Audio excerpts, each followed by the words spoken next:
Back at it. Back at it. This is just the YouTube audience now. We're not dealing with the other platforms, and we're going straight to it. You telling people to move over, Coop?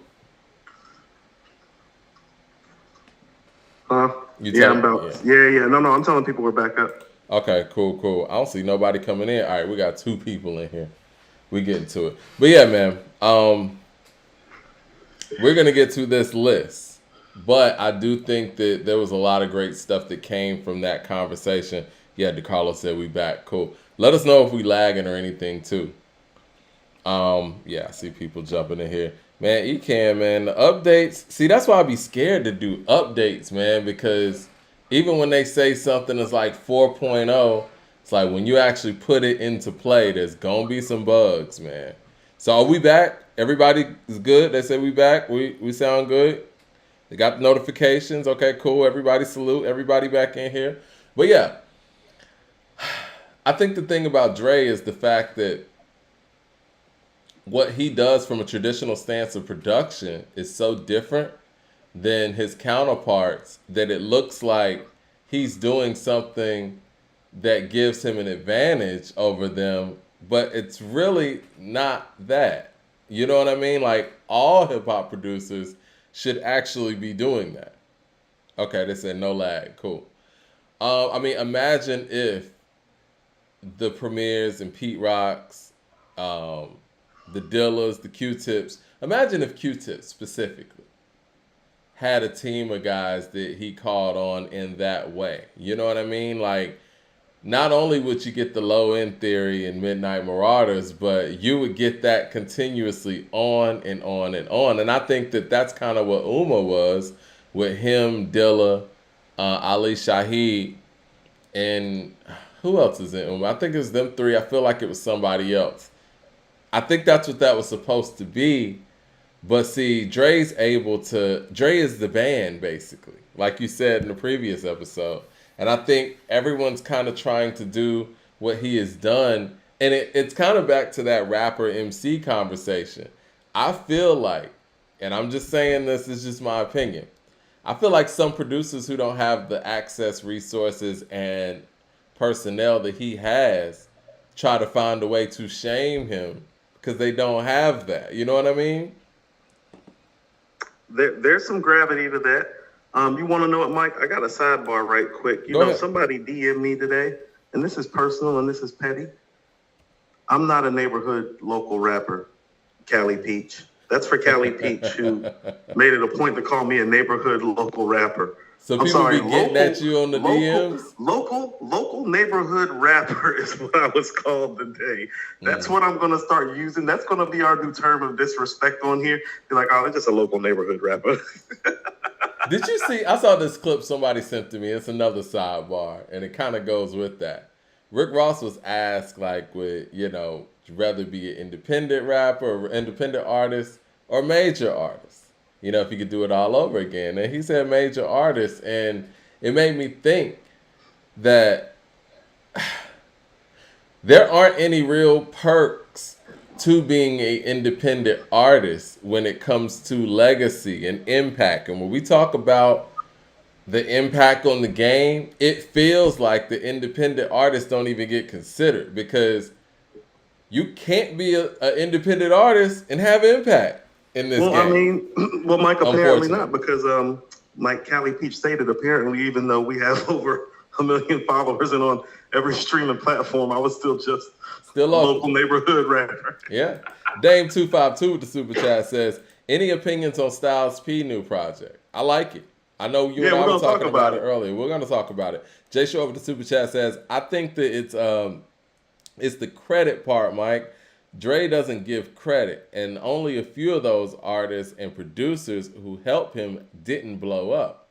Can we pause right there? Actually, and I didn't get a chance to ask Glove this because I think the conversation is kind of revealing that without revealing itself. Actually, I think Dre has done an excellent job post the Chronic of giving people their credit, and I think the Glove has a lot to do with that, Mike, in terms of the Glove not getting that Chronic and Doggy Style credit. Because if you'll notice, when Dre actually starts with Aftermath, well, I mean, we know who Mailman is and who Mike Elizondo is and know who the Glove is because their names are on the credits now. So that appears to be more of a Death Row issue than a Dr. Dre issue in hindsight after talking to Glove.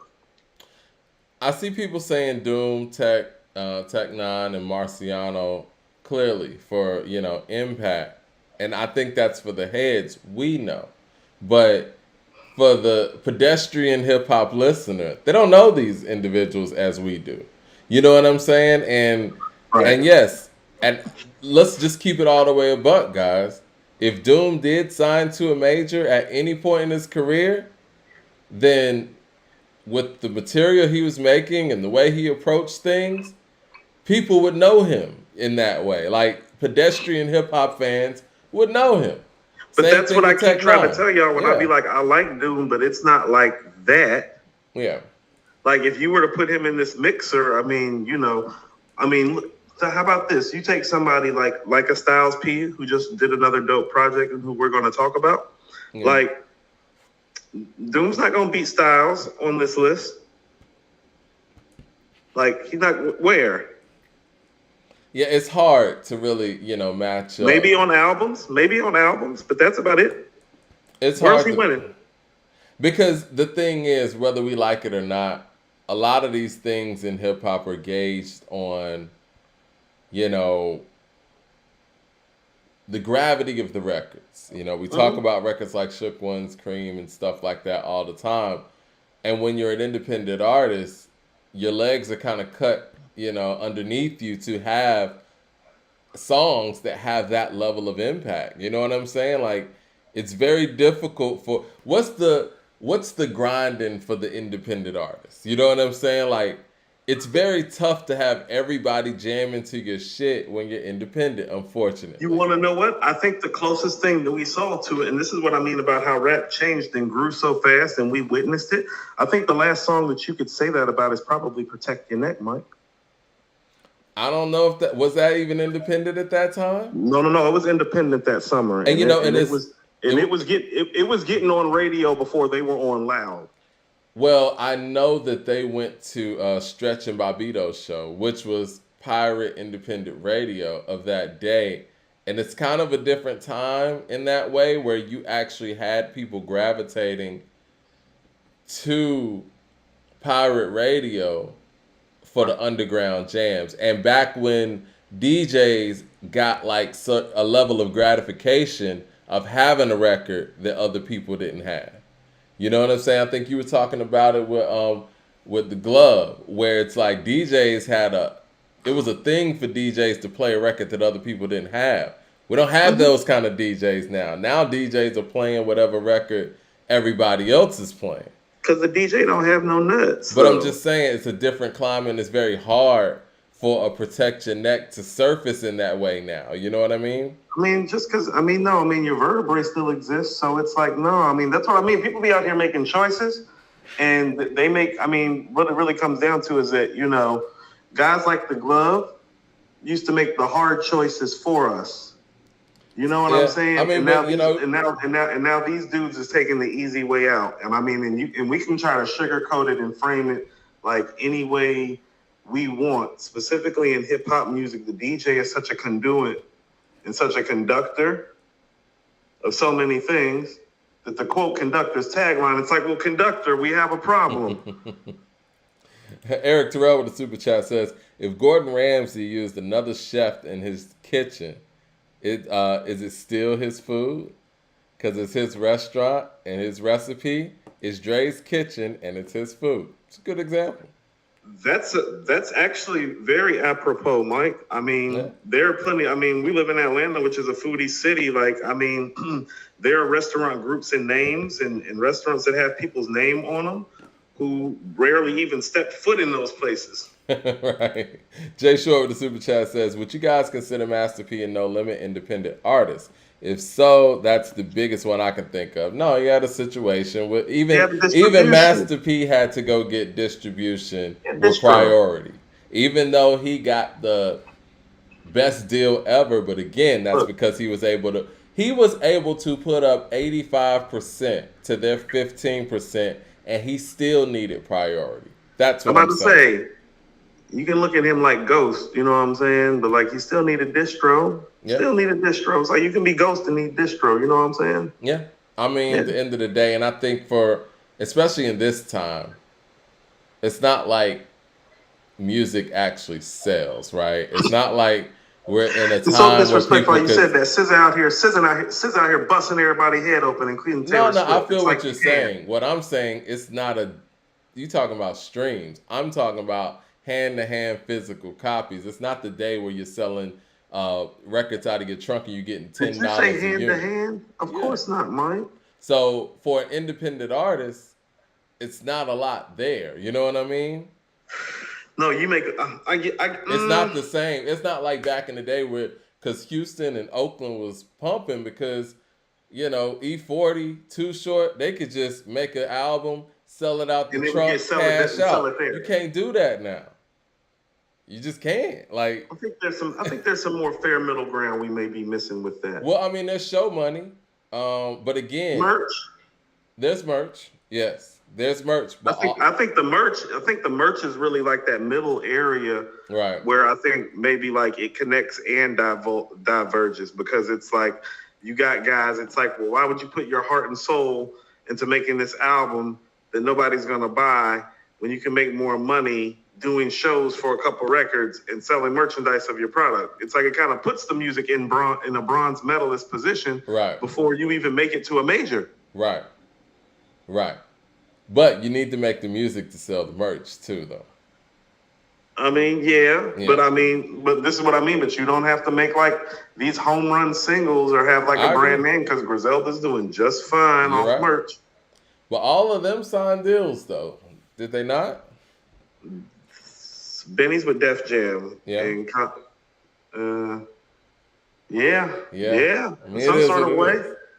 It is what it is, man. It's politics. Jay Short with the super chat says, what Dre is doing is ordering DoorDash, putting it in his home cookware and telling his girl he made it.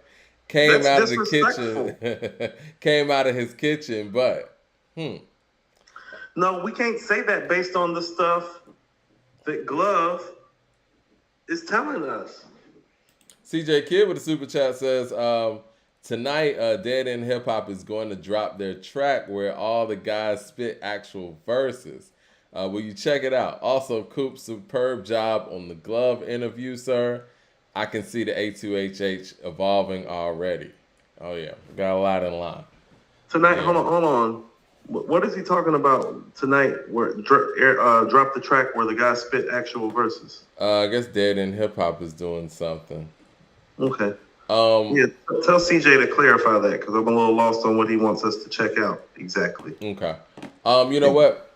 Let's get to this Billboard list, if you don't mind. They released 20 through 11 of the top 50 rappers of all time.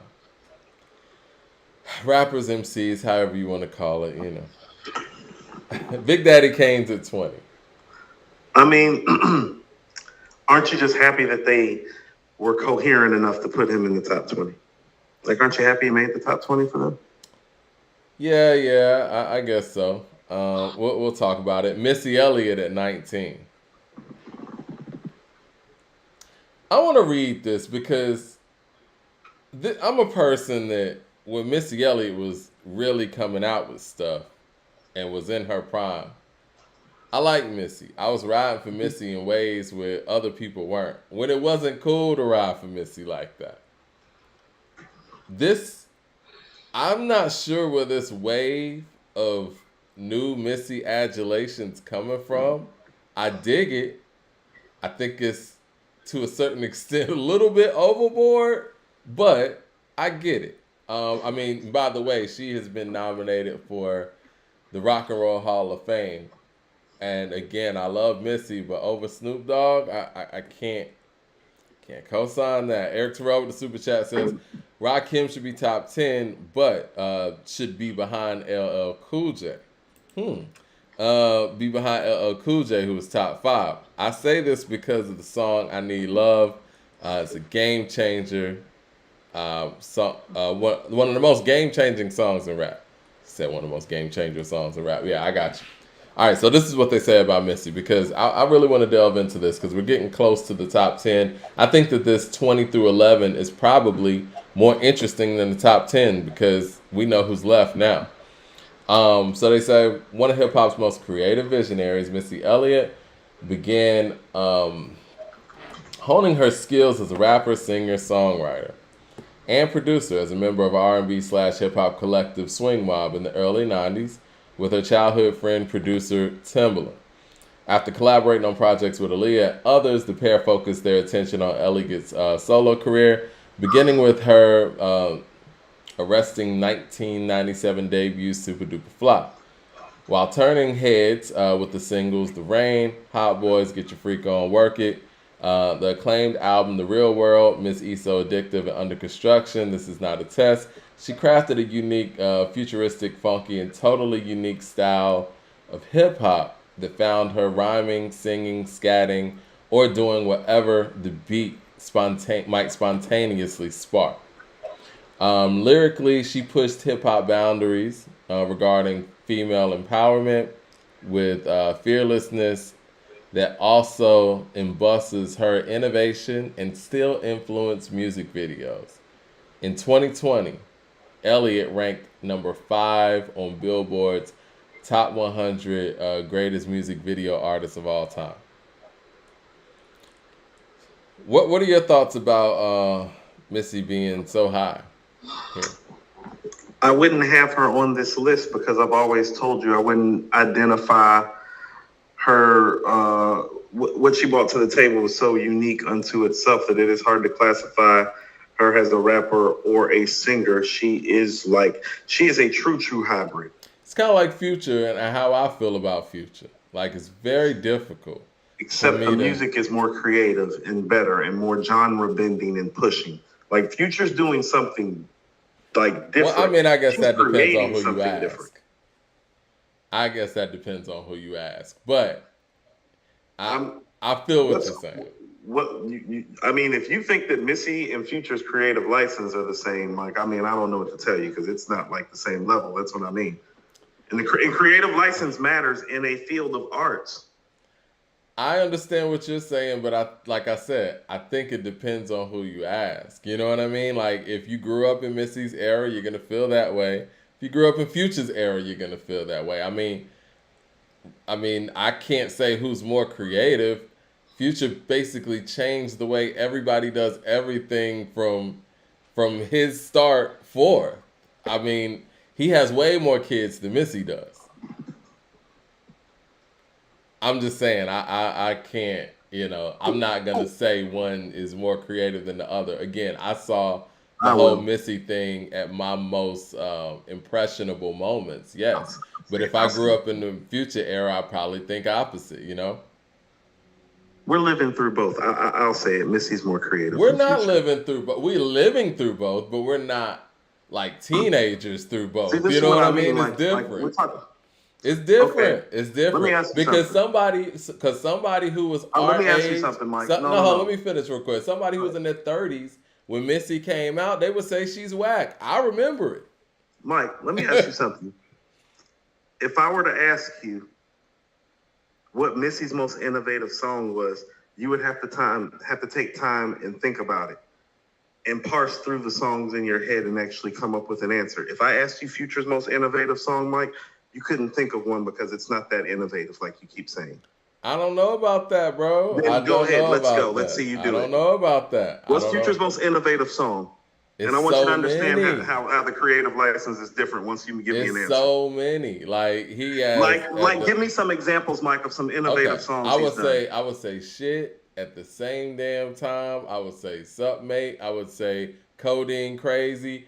I mean, he changed the way everybody did everything. I'm going to let the people deal with you for naming those songs, and I'm just going to say less right now. I'm going to let the people deal with you, Mike. CJ Kid with the super chat says... for clarification, the host of Dead End Hip Hop, who does reviews like Freefo, Breezy, Miko, C-Town, etc., are going to put out a song with the host spitting 16 or more per verse. Okay, gotcha. So yeah, Oh, the some of the host of hosts. Spitting Bars. Is that what we doing now?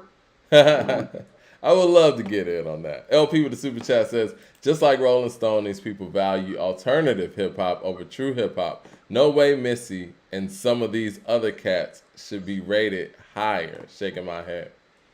I mean, Well, I know, you know, how, and you know, bars. I told you there are obvious people being left off this list. Slick Rick's not gonna make this list unless I'm missing something. Yeah. Do you think he's one of the top 10 rappers that's on this list? Like, you think they have Slick Rick ahead of Andre? We're gonna get to this Andre shit. So Prodigy's not on here. I want to take our time on this. Prodigy's not on here. G-Rap's not on here. Slick Rick's not on here. No. There'll be none of that. Chef Raekwon's not on here. Damn, Ray's not on here, huh? Ghost is at 22. I knew it was over right there. I don't like Andre at 12 and Big Boi not on here at all, but I'm gonna get to that. And happy birthday to Big Boi. But who's left? Eminem's left. Hold on, Mike. We're gonna get to all that. Let's get through this, and then we'll get to who's left. Get through what? What are we getting through? That's what I'm saying. It's like no. I want to talk about who's left because like we're not talking about them this week. We're at 19. We got to go through 18. Let's go through it, and then we'll go through who's left. Jay Short with the super chat says, don't know if you guys ever seen that Manny Fresh interview where he told Lil Wayne to emulate Missy when Wayne was younger as an artist with no style. Yeah, I mean, again, I think that's where a lot of this adulation is coming from. The fact that, you know, Wayne gave Missy her flowers as she deserves.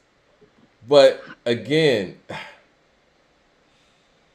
when we're talking about like that, this is the thing, man, and I've always done this too, and it's not just with, and this is my thing, even with the Eminem stuff, and even Redman, it's like your lack of subject matter or something, you know what I mean? Like, you have to be able to cover all ends of the spectrum, in my opinion, you know what I'm saying? And I think that Missy was so torn and such a hybrid, I don't think she fully dedicated herself to the rap stuff, you know what I mean? And I think whenever she did rap, yeah, it was nice. But like you just said to me about the Future thing, and I can name all kind of creative Future records, give me Missy's best verse. Bar for bar. See, that's why I was bringing up the innovation. Like, I could do the same thing with Future. That's why I'm telling you that. You're proving my point, though. I look at them in the same way. Yeah, except for one creatively is more innovative. No, I get what you're saying. I'm saying the separation is in the innovation. Like, you're talking about both of them having unique styles that blend culture and blend genre. Oh, no. I'm telling you, it's like, well, yeah, one of those is like, I don't know, a 10, and the other one is like a 7.5. That's all I'm telling you. I think they're both 10s. I mean, when you're the most influential artist of your era, you're 10. He changed the way everybody did everything. This is what I keep trying to say. It's like you say that, but it's not. I think you need to ask somebody who grew up in the Future era, is his innovation a 10? Okay, see, this is what I keep trying to get you to understand. It's like, okay. Mad Max is disagreeing with you, by the way. I don't care. Like, Mad but Max he's young. How can you say you don't care? No. Here's why I don't care, because Mad Max has been wrong so many times. Him specifically. No, I'm just messing. But listen to what I'm about to say. You always bring up the James Brown thing. And although I get you, I don't get you. And here's what I keep trying to stress to you. Well, music as we know it is better because James Brown came around. You can't say that about hip-hop and Future. He's part of the diversion and the division that we're having. And so that impact that you're talking about and him leading everybody one way is a total fallacy and lie, Mike, because if he led are you going to let me finish? I'm going to let you finish. If he led everybody one way, there would be no diversion of people wanting to separate hip-hop into separate categories and subgenres. James Brown, they didn't sit up there and say, oh, we need subcategories now because James Brown came along. Oh, no, they didn't, Mike. They did that because of Future. And so when you're talking about this impact, it's not as innovative, as creative as you're thinking, because it wouldn't have caused the separation if that was the creative. Because if it was that creative, people would have followed it the way they follow James Brown, the way they follow Michael Jackson, the way they follow Stevie Wonder, the way they follow Prince. And half the faction of hip-hop didn't follow Future. So it's not like that. Everybody followed Missy shit on some sort of level. No, well, first of all, Either R&B or rap, you followed Missy's shit. Even if you didn't like her rap shit, you was singing her R&B shit. no. Huh? You just said a lot, and I want to refute a whole lot that you said. First of Please. all, as far as like people copying and following what she did, we really didn't see a lot of that. Now, people that she wrote for went with her cadence. More people copied Timbaland's style than hers. I mean, they were even saying it in her records. Now, as far as that whole, the devolving of I guess the innovator or whatever, the innovation after it, it depends again who you ask. You think my father, who was the biggest James Brown fan in the world, liked those songs that were biting all of James Brown's shit? No. He said they were torturing those songs. I remember it. You think they're classic. I thought they were classic because it was our era. You know what I'm saying? You sound like my dad now. You know what I'm saying? So No, that's what I'm saying. So it depends on who you ask. The people who were with something before it and they see somebody new at a certain era after you're past a lot of your impressionable stages, you're going to think it wasn't as good as your era.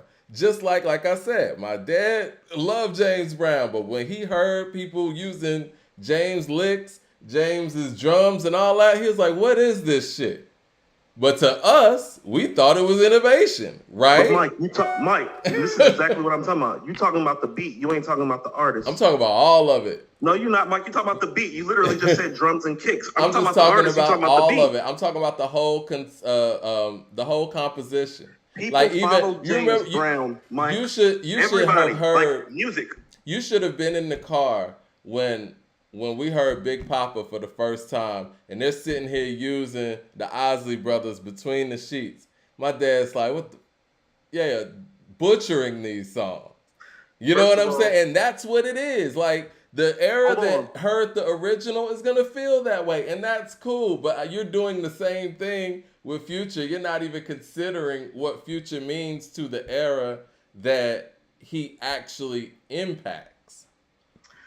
Mike, part of impact is quality.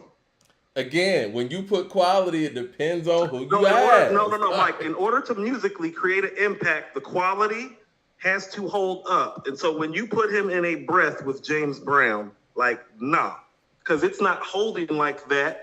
Because here's the thing about it. No matter what your father feels about hip hop, well, there are a faction of people that call this stuff classic. Mike, there's not factions of people that's walking around that calling Future's followers stuff classics. They may follow these guys. They may like these guys. Did you hear anybody from Mad Max's circle call any of those young dudes' albums classic last year?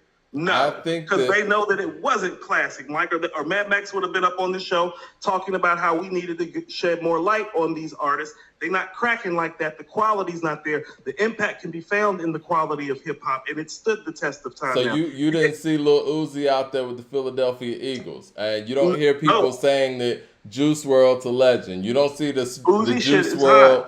Yachty shit is hot. Like Yachty shit is just like they shit is hot. It's not classic. It's good.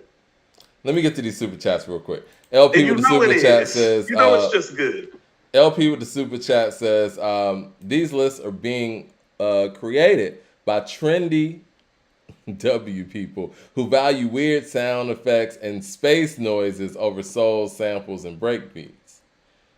I'm going to get to that too. Eric Terrell with the super chat says, Mike, don't do it now. We bad-mouthing Missy. Just being honest, I love Missy, and if you think I'm bad-mouthing Missy, can't wait till we get to number 12. Eric Terrell with the super chat says, Future ain't seeing Missy. Come on, man. Bro, look, Mad Max is in the chat like, LOL, nah, it wasn't classic last year. That's what I'm saying is like, these kids that you talking about Future have, well, they don't be making classic shit, and then you start running down Future's catalog. It's like, well, Mike, how many classic albums Future got? How many classic verses? Because like James Brown got classic albums, classic songs, classic verses, classic beat breaks, classic shows, classic performances. That's impact, Mike. That's innovative. That's game changing. Future's really nice for the time, Mike. Let's stop saying like I'm saying Future is James. You said he's the James Brown of rap. Yeah. in his delivery, in the sense where everybody else is doing something one way and he's doing something that I can't really define. That's what I'm talking about. I'm pretty sure when James Brown came along and everybody is singing in chords and you got these 5-part harmonies and the Motown stuff's going on and this man's not even singing like that, I'm sure people are like, I don't know how to classify this. Is this R&B? Is it like, what is this? That's what I'm saying Future is. Everybody's rapping, right? And Future makes hip hop music or something with a hip hop aesthetic. It's hard for me to compare him with anybody bar for bar because I don't really know what he's doing. You know what I'm saying? That's what I'm saying. That's like me sitting here lining up James Brown, Marvin Gaye, David Ruffin, and being like, who's the better singer or something. It's like, it's hard for me to even have James Brown in that conversation, is what I'm saying, based on the delivery. I'm not comparing anybody to James Brown. I don't want that to be conflated with this. I'm just saying, like, the fact to dare to be different, and then in that difference, you change the game moving forward. That's all I'm comparing. Gab Bro with the super chat says, peace. Honestly, it's a damn shame that some will look at this list as a historic record. The erasure of pioneers and legends is disgusting, y'all. Yeah, and you know what? That's what we're here for, and that's why we continuously harp on these things. And I know that even us going through our list is kind of painful. It's tedious sometimes, but it needs to be done because I think that hip-hop really needs a real scale of quality, right? And we just talked about that, just the overall quality and standing the test of time, because I mean, they do it in other genres and they seem to always get it right in those genres, but with hip hop it seems like these lists, all-time lists, get conflated with who's hot. Now, we do have to have people who are immovable from these, you know what I mean? Like, certain spots, having Rakim at 13, that just can't happen. I don't care how hot somebody's been over the past 10 years. There's not 12 people better than Rakim. And if you don't know too much about Rakim or you're not familiar with him, you need to go back and get acquainted with that stuff. That's what we had to do. Hold on. So listen. So this is what I'm saying. So, Mike. Yeah. When you're talking about impact is often generational. Right. And that's why quality matters. Because what happens over the course of time is that somebody like Future that's at 33 or something on the list. Yeah. And Rakim, who's supposed to be like somewhere in the top 3 or 4 or 5.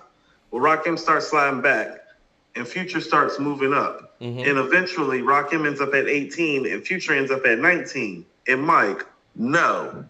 That's what I'm telling you about how the quality has to matter and measure the impact of it too. Because based on what you're saying, you're putting the opportunity for Future to stand next to Rakim. And anybody that knows about rap or hip hop, including Mike, knows that that's not right, and that shouldn't even be plausible. Well, see, like this shouldn't even. I'm not though. Like the opportunity for that to occur should not occur. But Coop, I'm not. That's why I don't even put Future on lists. I just said that. Like I just said, I don't want to put Missy on this list. And that's exactly why I don't even put them on lists, because it's not fair to even.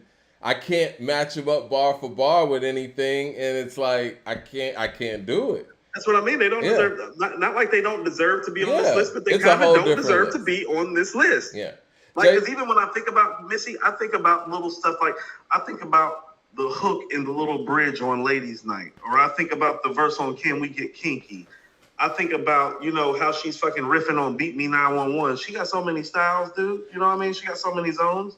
People used to laugh at me when I would say, and I was kind of trolling, but not, saying that Missy's the greatest female hip-hop artist ever, because album for album, nobody has a 5-album run like that.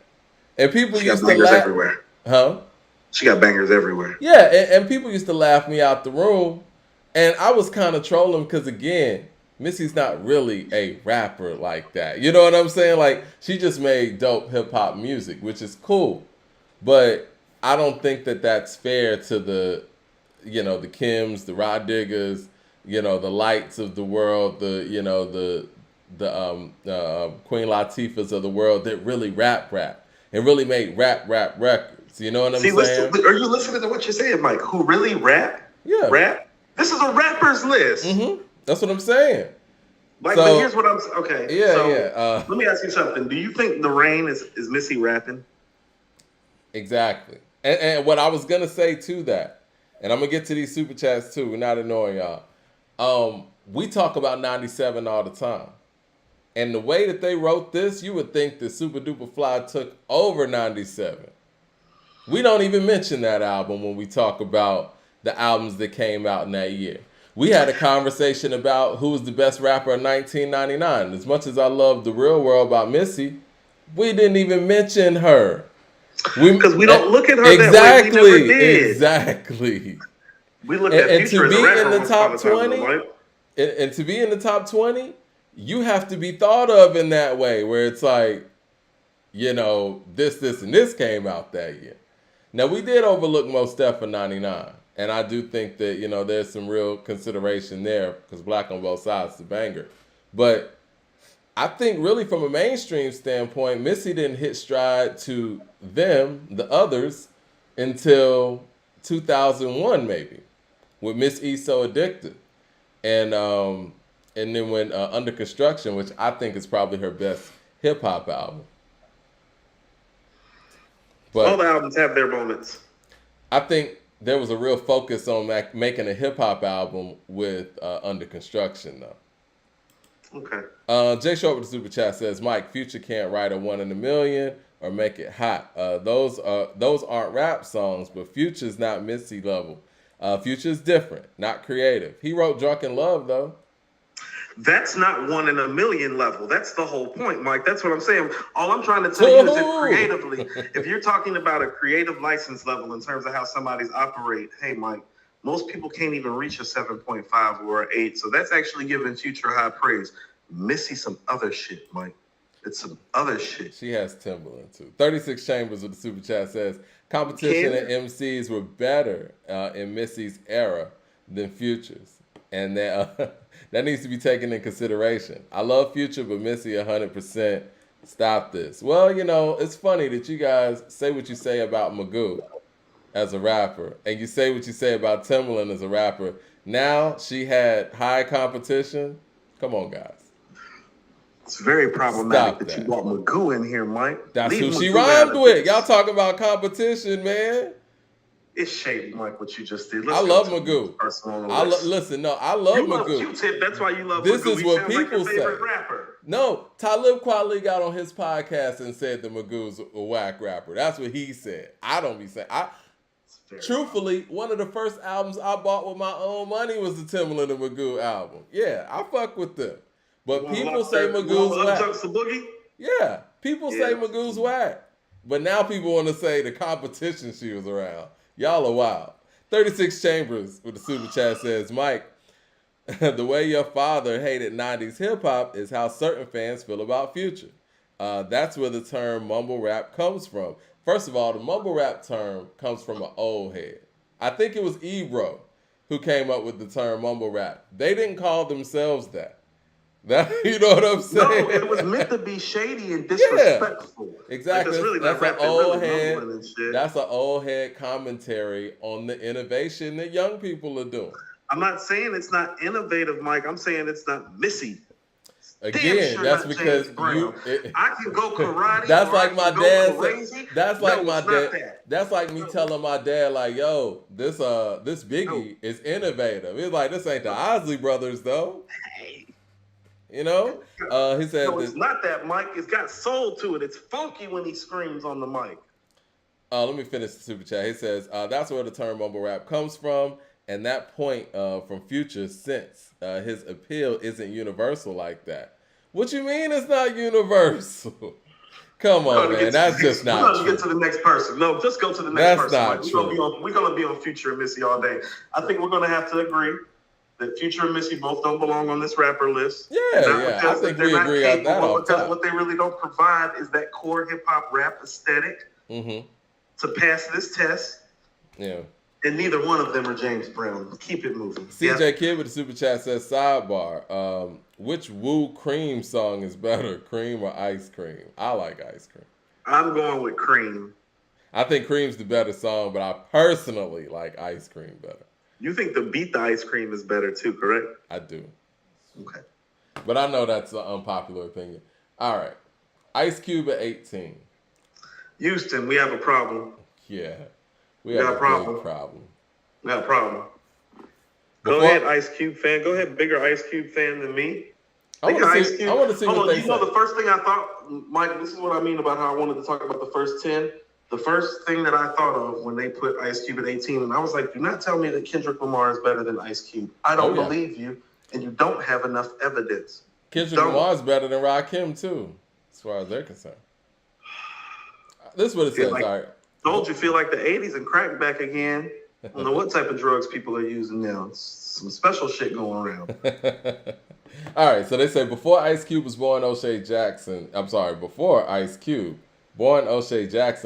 became a Hollywood heavyweight and a basketball league owner. He wrote brilliant and incisive verses to NWA's group mates, Dr. Dre, Eazy-E, Arabian Prince, DJ Yella, and MC Ren, and himself on Straight Outta Compton, the group's classic in 1988. Doubling as one of gangsta rap's founding platforms, the album featured a controversial anthem, Fuck the Police, in Gangsta Gangsta, and was certified triple platinum despite the minimal radio play and MTV promotion. But even after writing even after writing rhymes that triggered the FBI's attention in radio bars, Ice Cube launched an even more extraordinary solo run. Albums like America's Most Wanted, Death Certificate still stand as some of rap's most provocative works. And when he wasn't sharpening his pro-black commentary against the systematic racism crippling the community, he was equally inept in balancing tongue-in-cheek insights and feel-good stories. As his timeless 1993 hit, It Was a Good Day. I just want everybody to know they got Eminem and Kendrick ahead of Ice Cube. Jay Short with the super chat says, Mike, Missy and Timbaland were one of the first to create hip-hop sounds without sampling. What's Future's innovation that wasn't done better? Well, first of all, I think, and you and I kind of talked about this, Coop, I think Timbaland specifically, and Missy too, Timbaland's a better R&B producer than he is a hip-hop producer. So I think a lot of their innovation really is credited towards the R&B end. There were only a few hip-hop artists that were able to adjust to what they were doing. I think Jay's one of them. Luda did it for a few times. But, yeah, we kind of discovered that when we did that Neptune and Timbaland verses. I kept hitting you with the hardcore hip-hop stuff, and it was really tough for Timbaland to be able to refute some of that stuff because it was R&B. His strength's not the hip-hop records. Yeah. So I think their innovation goes more towards R&B than it does hip-hop per se. When you think about it, it's like, well, how many artists called on Timbaland to lace their albums like when they were in their prime?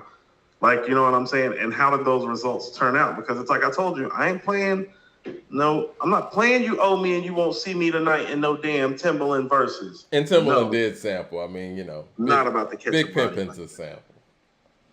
Jay Short with the super chat also says, putting Cube that low is political backlash. I almost felt like Cube is low key being blackballed. They're trying to be funny. It ain't low key. It ain't low key. Oh, and guess who's after Cube? They got 50 Cent over Cube.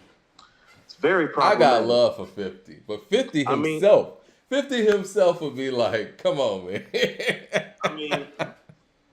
Let's just be honest about this. 50's not a top 25 MC, Mike. No, he's not, and I love 50. I think 50's necessary, man. I think he's necessary too, but that don't make him top 25. No, he's not. I don't even know if he's top 35 sometimes. A lot of people have had long, illustrious careers. I think that 50, he picked his spot. Him deserves to be higher than 50, in my opinion. Okay. He's done more work. done better work I outside don't know, of Get but Rich or I Die don't think Trying. he's done better. Outside work. of Get Rich or Die Trying, No, Mike. that's a big one. That's a big He one. did one great album, Mike. And Eminem has done 0 great albums. BCM with the super chat says mumble rap term was started by Wiz Khalifa in 2016 on Hot 97. Thanks for that information. I love that. I'm gonna go back and check that historically. But if that checks out, we need to document that. Where's Wiz from? Huh? Where's Wiz from? Pittsburgh. Okay, that's still an East Coast guy saying some stuff like that, though. You feel what I'm saying? It don't change, but you know what I mean? Because sometimes the connotations about where it's come from is somebody from down south affiliated with Future, and those guys come up with the term, coin the phraseology. And I want to know also, BCM D-Dub, was he trying to be funny when he said it? Or was he saying this in like, a glowing way? But let me read what they say about 50. Because I think, as dope as I think 50 is, man, I think this is entirely too high. I mean, keep going. Okay. It says, after an attempt on his life left him riddled with 9 bullets, Curtis Jackson. Oh, let me see. Let me make sure I'm not missing anything. All right. Curtis Jackson revived from a mediocre resurrection. His 2002 mixtape, Guess Who's Back, prompted his signing of Eminem Shady Records under Dr. Dre's Aftermath Entertainment banner, and was followed by a Billboard 200 #1 debut, Get Rich or Die Trying, in 2003. The album served as an unapologetic street rhyme, dark humor, and some of the sickest choruses that year, thanks to 2 Hot 100 #1s in the club and 21 Questions with Nate Dogg. Reviving gangster rap in the process, Get Rich or Die Trying also nabbed a stunning 9 times platinum RIAA certification. Before powering up of his TV empire, 50 Cent continued to top the charts with his follow-ups like The Massacre and Curtis, while also making stars of his G-Unit label roster mates, including Lloyd Banks, Young Buck, in The Game.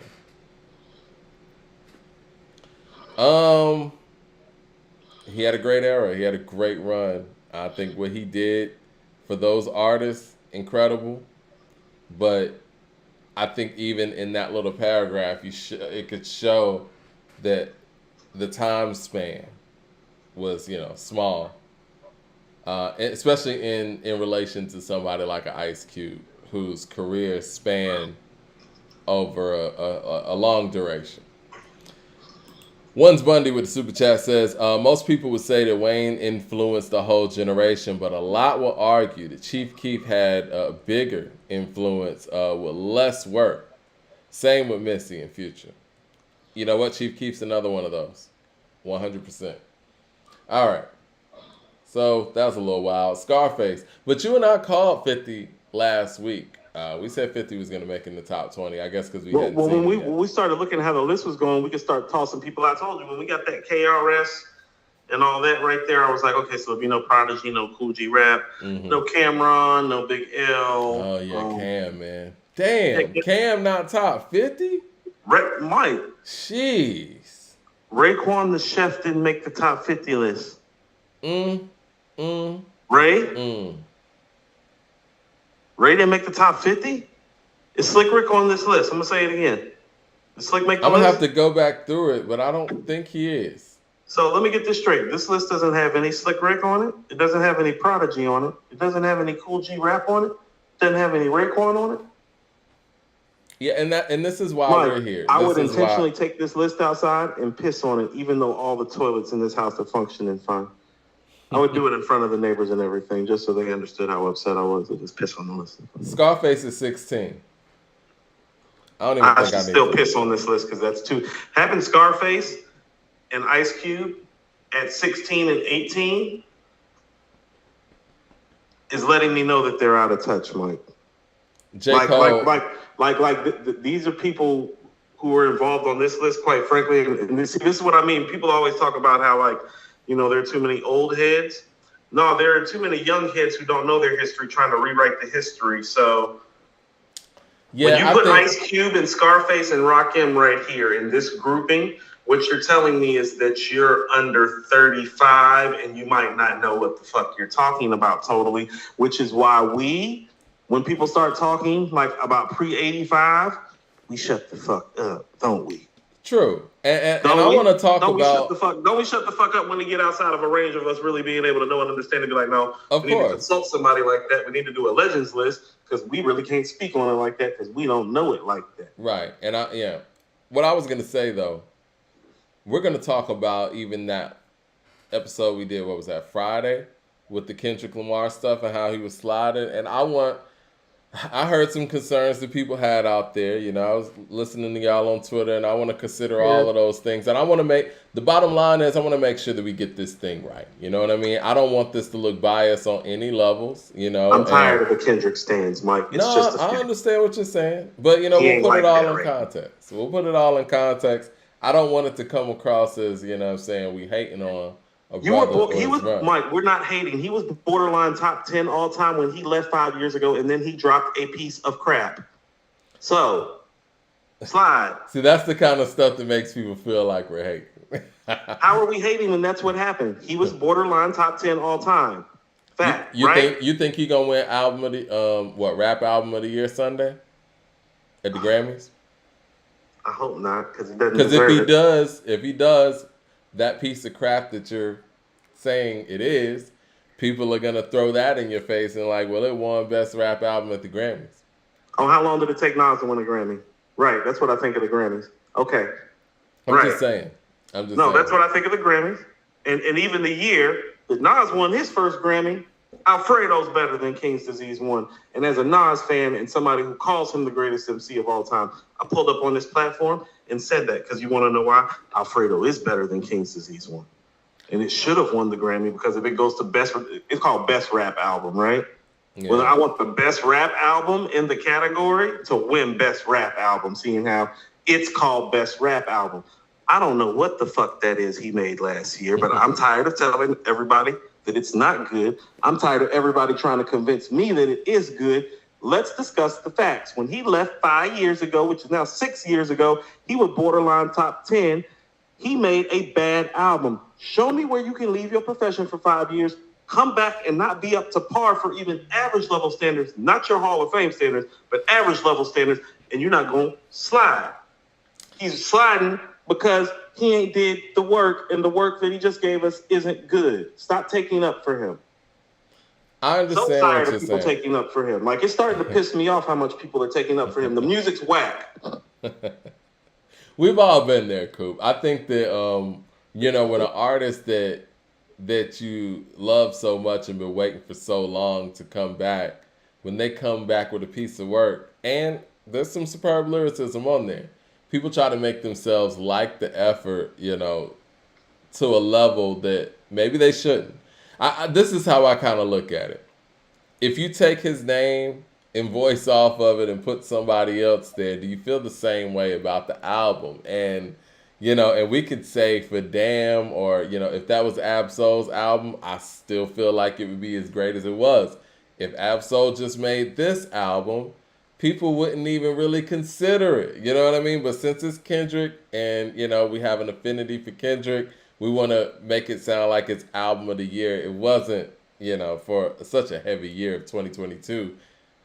Those albums that we had above it, I think are genuinely better. If Kendrick made the Herbert album, we'd be calling him the greatest MC of all time. People would literally be pulling up. If he made an album that sounded like Herbert, people would be literally pulling up on me like, he's the greatest MC who ever lived. Yeah, even if he made, like, Skyzoo's All the Beautiful Things. You know what I mean? Like, brilliant. If he would have made that, or if he would have made this current Skyzoo album, we would still be talking about it. Like, they'd be... Coop, do you hear how genius the project is? It's like, which one? Good Kid, Mad City? Andre Shashir with the super chat says, what up, fellas? Not this. Andre Shashir says, what up, fellas? The way that this trash list is looking, it's trending towards Eminem being number one. Checking my head. I predict that Eminem will probably be number two.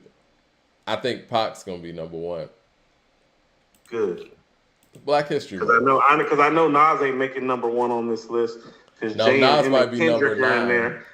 Nas about to be like 10. Yeah, he might be.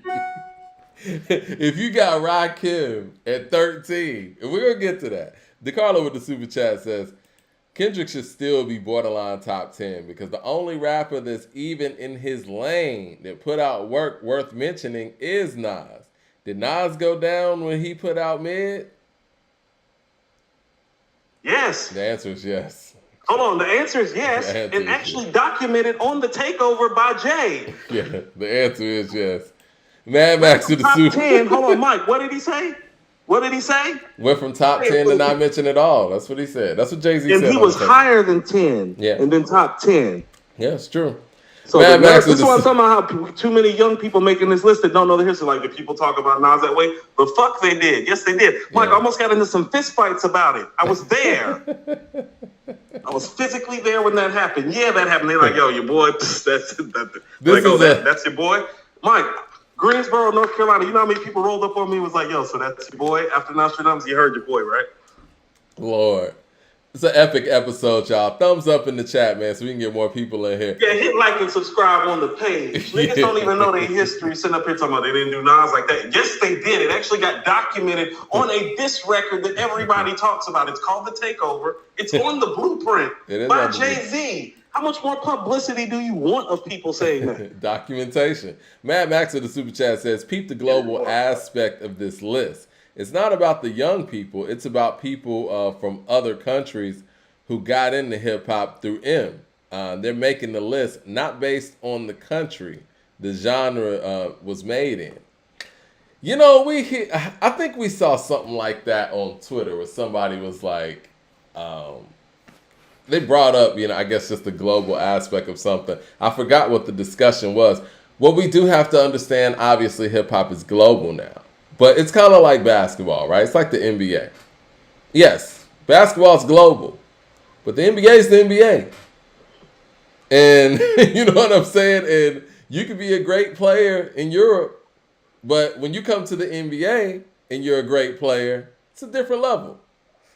And I say that respectfully. Hip-hop started here. It was cultivated here. It grew here.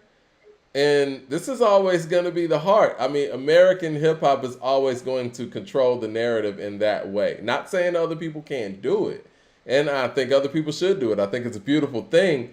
But American hip-hop is going to lead the charge. Just is what it is, especially from a historical standpoint. Now, if we get 20 years down the line, and that's a different case, and then people 20 years down the line are making these lists and all that, I get it. But no, I mean, right now, I don't see how someone from who's not of the American hip hop experience can make those lists when nobody from their side of the pond is even represented on here. Kendall Outlaw with the super chat. Go ahead. You want to say something? Hold on. Yeah, no, Mike, I was about to say, because I was about to jump down another rabbit hole, but I see some of the chats popping up, so let's see. Yeah, let's get to the super chats real quick. Kendall Outlaw with the super chat says, Jay-Z had subpar albums too, but y'all still ranked him at number 2 overall. I think what Jay-Z did was Jay-Z, even in subpar albums, and I've always said this, he at least gave you like still 2-3 bangers to kind of mask from the fact that some of those albums weren't at the level that he could make. You know what I mean? Like even with Volume 3, I don't really love Volume 3. Volume 3 got So Ghetto. Volume 3 got Big Pimpin'. Bangers on it, does. You want to talk about the Dynasty? Give It To Me's on there. This Can't Be Life is on there. It's 1-900 Hustlers on there. Yeah. I mean, the intro to the Dynasty. Exactly. So he Come and Get Me's on Volume 3, Mike. Do It Again's on Volume 3. Even if you want to talk about the Blueprint too, Excuse Me Miss is on there. You know what I'm saying? Like and then he did it so quick because he was coming year after year. By the time you like, oh shit, what else is on the Blueprint too? Boom, I'm coming with the Black Album. Forget about that. So so people need to listen to what I'm about to say about Kendrick, and we're going to end up having this talk next week, especially if he cracks this top. If he makes top 5, no. You think I done lost my cool on here before? If he makes the top 5 and I gotta watch Rakim at 13 and like Nas at 9 and like Biggie at 6 and watch him be like 4 on their list or something, I'm gonna lose it live. I'm gonna go ahead and tell you now I'm gonna lose it live, and I'm gonna tell you why. And I keep on saying this. And I wrote a whole article about. If you go to accordingtohiphop.com, you can see the article that I wrote when I was saying that the main reason that he deserves top 10 consideration is about what, Mike? His ability to make great albums consistently. Like, as in, that is your, like, that, everybody got a gift, Mike. Like, you know, like Nas's gift is storytelling. You know what I'm saying? Ghostface's gift is being animated and abstract. You know what I'm saying? Rakim's gift is his lyrical tactician and proficiency and musicality incorporated into it. You get what I'm saying? Mm-hmm. Kendrick's special gift is making great albums. This last album wasn't good. You just lost your superpower. Show me that you got some superpowers still. Because that's what my top 10 MCs are. They superheroes. After 5 years, again, after 5 years of a break, to drop this out. Now, if he dropped this album, like I said, and I've said this before, in 2019, and by, you know, I don't even think we would have went this hard on it. You know what I mean? It would have been like, okay, well, we're going to get him next time. Look, but after a 5-year break, I called all of this, by the way. You did call all of this, Mike. Hold on. Can we pause for a second? First of all, I want to finish what all the great MCs do well. First of all, Biggie's special gift is actually he got all the gifts. Biggie does a little bit of everything well. Yeah, he's Captain Planet, man. How he is up in this mode. How many times do we talk about conversational Jay on this show? It's his gift when he gets conversational and intimate with you like that. You can't fuck with him when he does that. Kendrick's superpowers in the album making ability. All these other guys have interpersonal skills, Mike, and gifts that if they've made bad projects, those gifts still shine themselves through. Like, I keep on saying this. It's like, oh, do I like Nostradamus? No. Do I like Come and Get Me and Shoot 'em Up and Last Words? Oh, hell yeah. Yeah, because that's him doing what he does. Yeah. Because that's him getting busy and doing what he does. He got a superpower. Yeah. When he started using his superpowers, your superpower was the project. Like the you project wasn't any good. Because with Jay, again, to go back to him, Blueprint 2, right? Lackluster by most people's accounts. Yes, but the conversational But when stuff you got songs like I Show You How to Do This, that's conversational Mike, Jay at his best. Hovey baby, Mikey being conversational with you. Yeah, yeah. Meet the Parents, conversational. Yeah. Yeah, when he conversational, Jay, hard to beat, even on a bad album. When he becomes conversational Jay for a whole album, you get the Blueprint in the Black album. Damn, you faded him, ho. How you gave him that? Woo! Automata came with the alligator strap. Sick of you niggas with your now or later raps. Rap about it now. Hope you get it later. Do a couple shows. Hope you niggas is saving up. And then he goes in. This particular watch be a one of one. That means this is exactly what I'm talking about. This is exactly what I'm talking about. Listen to what I'm saying. People sit up there and call this a Nas channel all the time. Do you know how many times you and I go off the cuff and spit J verses at the drop of the dime because there's such a litany and abundance of superior verses to pull from? Yeah. Mike, we ever pull Kendrick shit like that? Because it's not like that. That's not his superpower. He don't have that superpower. His superpower's in the albums. I want to see that you have your superpowers, and get your ass in the back of the bus. BCMD Dub with the super chat says, Mike D. Wiz was not fond of it, but he didn't diss them. He said that he thinks that the new guys don't want to rap. It's cool for now, but it would evolve. And it did. Eric Terrell with the super chat says, y'all have a bias. 90s male New York. I'm trying not to have a bias. I don't think that's the case. But no, we have to be honest. Well, if we do have that bias, it's because that's the hip hop culture that we were raised in, as Southerners.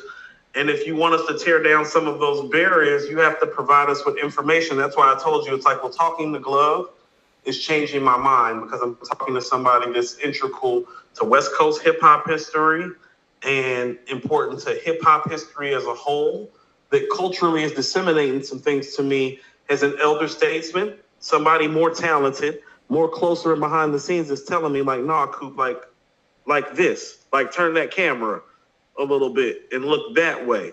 Well, you can't ignore that shit. Yeah. And so it's not intentional, but what I'm saying is that we're trying to offer the lens as accurately as we can. Like, that's why I wanted to talk to the glove so bad. Well, see, I came up on 90s hip hop, right? And honestly, really, I would say 96 is when I really start coming into my own and really digging into the hip hop records. So everything else, I kind of had to really go back for. 94, I knew the stuff that was on the radio. I kind of really had to go back for Illmatic. I had to go back for the Tribe stuff, really, because I came up on Cass, right? I definitely had to go back for Rakim. And when I went back to that stuff, I'm like, yo, this is some of the best stuff ever made. I wasn't even raised on that. You know what I mean? So I think that other people of other generations should do the same thing and make a real decision on it. Now, granted, there are some things that come out of 90s hip hop, 90s New York hip hop specifically, that we may overblow, and people from a certain era might go back and listen to it and be like, yeah, this is just cool. You know what I mean? And that might just be nostalgic for the people that were there. But I've never heard anybody say that about when they played Paid in Full. You know what I mean? Go back and go play Paid in Full and say that's some average old head shit. It's not. You know, even when I go back and listen to Houdini and stuff, like, those are great records. And that's why I get tired of people saying that. Like, I don't think people understand this, Mike. So let's explain this to people. You and I are in our very early 40s. As in the first couple years of them. And so if you actually look at that on a timeline, Mike, we weren't even allowed to listen to Slick Rick or Rakim or KRS-One or Big Daddy Kane or Cool G Rap or Mike, even some of the early Tribe stuff. Yeah, I was 12 in 94. So when Tribe came out with their first album, I was 8 years old. Now hold on. Let me just finish this thought, Mike, because you know this. Now, how did we get so indoctrinated and acquainted with all these things? We had to go back. And what did we find when we went back? We found that there was some great material. Actually, you know what I found? I found that a lot of that stuff that I went back and listened to was better than the stuff that I grew up listening to. And I remember listening to Public Enemy's, Brother's Gonna Work It Out. And I'm like, damn, I wish I was listening to this when I was in high school. But it was before me. I heard like Can't Trust This and stuff that MTV was playing, but I didn't have the whole Apocalypse 92 and 91 album. Well, this is what I mean. Much like you, Mike, you probably know this. It's like when I heard Illmatic, I told people that's the best rap album ever. And all the heads around me was like, you need to go listen to Paid in Full. Yeah. I'm sure they did. Yeah. Okay. DeCarlo with the super chat says, a double disc is expected to be bad. So I don't really put too much stock in Mr. Morale, but I can say that it's not as bad as Nostradamus, Street's Disciple, Kingdom Come, and Magna Carta. I would say the difference there, DeCarlo, and those albums are all better than the album Kendrick just dropped. Well, I don't know. I mean, we could all talk about that, but I think that the difference there is, again, it didn't take them 5 years to make those albums either. And they responded to those albums way quicker as well. Like, it didn't take them 5 years to make those albums. If Nas would have, let's just say hypothetically, Nas drops Stillmatic, and then we got to wait 5 years, and then we get Nostradamus, that's going to be a problem. You mean it's over? Right. Okay. That's going to be a problem. Right. Hold on. What? Yeah. It's over. What? Did you say it's over? So we got to put that in context. I mean, that's the 5 years is probably the biggest reason. Like I said, if this album would have came... Do you know how many people looking for a reason to blackball Nas in this industry? You think if he would have pulled a move like that, it would have gone well? Oh, hell no. Because 5 years missing, it's a grandioso return. I mean, we've never seen anything like it. And I said this before. Like Rakim, the only thing we have to compare it to is Rakim. His group broke up. That's even different. When Rakim put down the mic, it was generally accepted and recognized that he was the greatest person to have ever touched the mic when he left. It's not the same thing. The difference is there, too, is the fact that his group broke up. So there's a whole different dynamic. I could see if, the Eric B and Rakim stuff was truly just Rakim solo stuff, right? And then he takes 5 years off and then comes back. So not only is he dealing with that lag and the game changing, but he's dealing with the fact that I'm actually truly a new solo artist at this point. Yeah, but like, just stop telling me that it's good, Mike. I'm only upset because people keep lying to me, Mike. Like, I don't do this, and like, I don't, Mike. My job, half of my life now, is literally listening to albums all the time. It's like literally what a large majority of the last 3 years have been dedicated to. It's what half my life been dedicated to on some sort of level.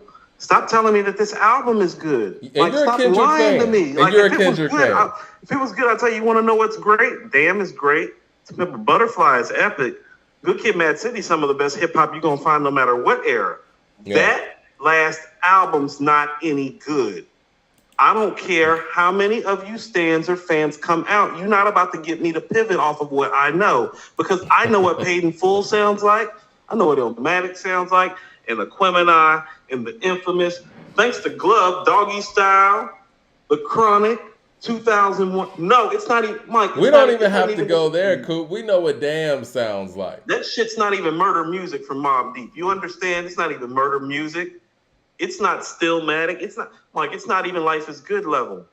Like, it's not better than American Gangster. Like, you understand what I'm saying? Like, like projects that would rank like 5, 6, or 7, like in Jay and Nas's catalog, are so vastly superior to this piece of shit he just put out. Stop telling me that it's good. Because every time I'd be like, well, name the songs, and they'd be like, well, the lyrics and the writing on this. No, fam, what you playing? What you put in the whip? Let me get to these super chats. Esquire with the super chat says, is 7 Seal better than Mr. Morale? How about Nasir? Raw footage, Ice Cube, Immobilarity.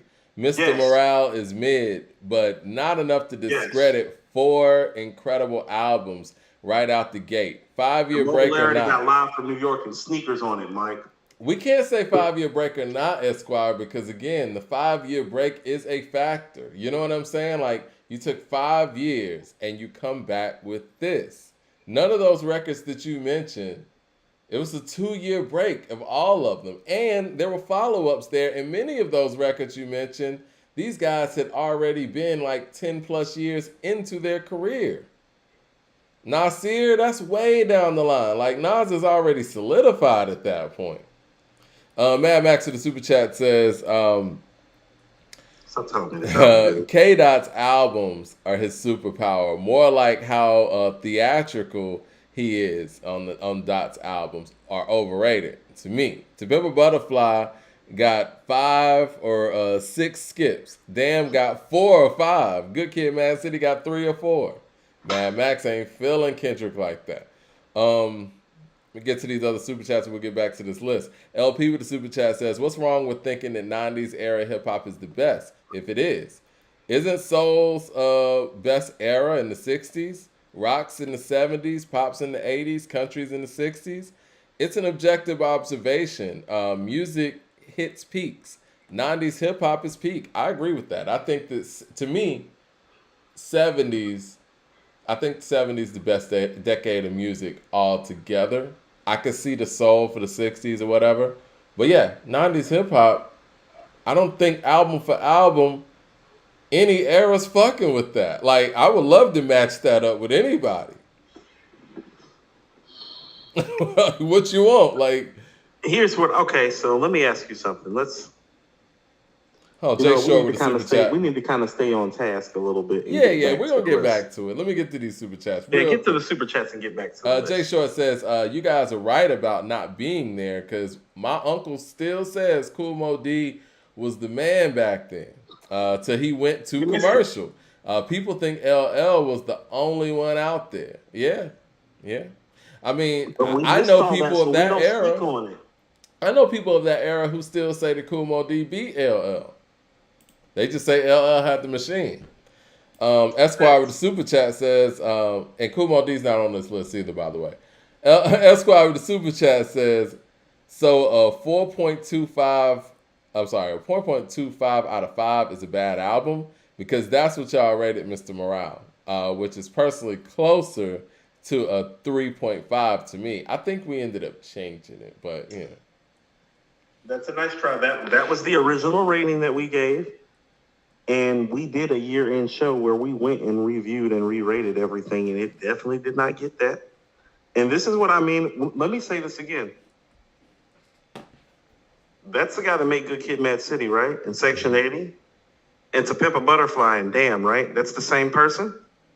That's the same individual and human being. He's still in his That's prime, why too. the album ain't no damn good, everybody. Now, go show me where you think that the output musically, and I've been asking people for a year now, nobody wants to give me a clear answer. They just tell me that I'm hating. I want you to show me the songs where it matches up with the best of the best on those other projects. Like, there's not one song. I said this. There's not one song on either one of those discs that's going to make his greatest hits. Not one. No, it's true.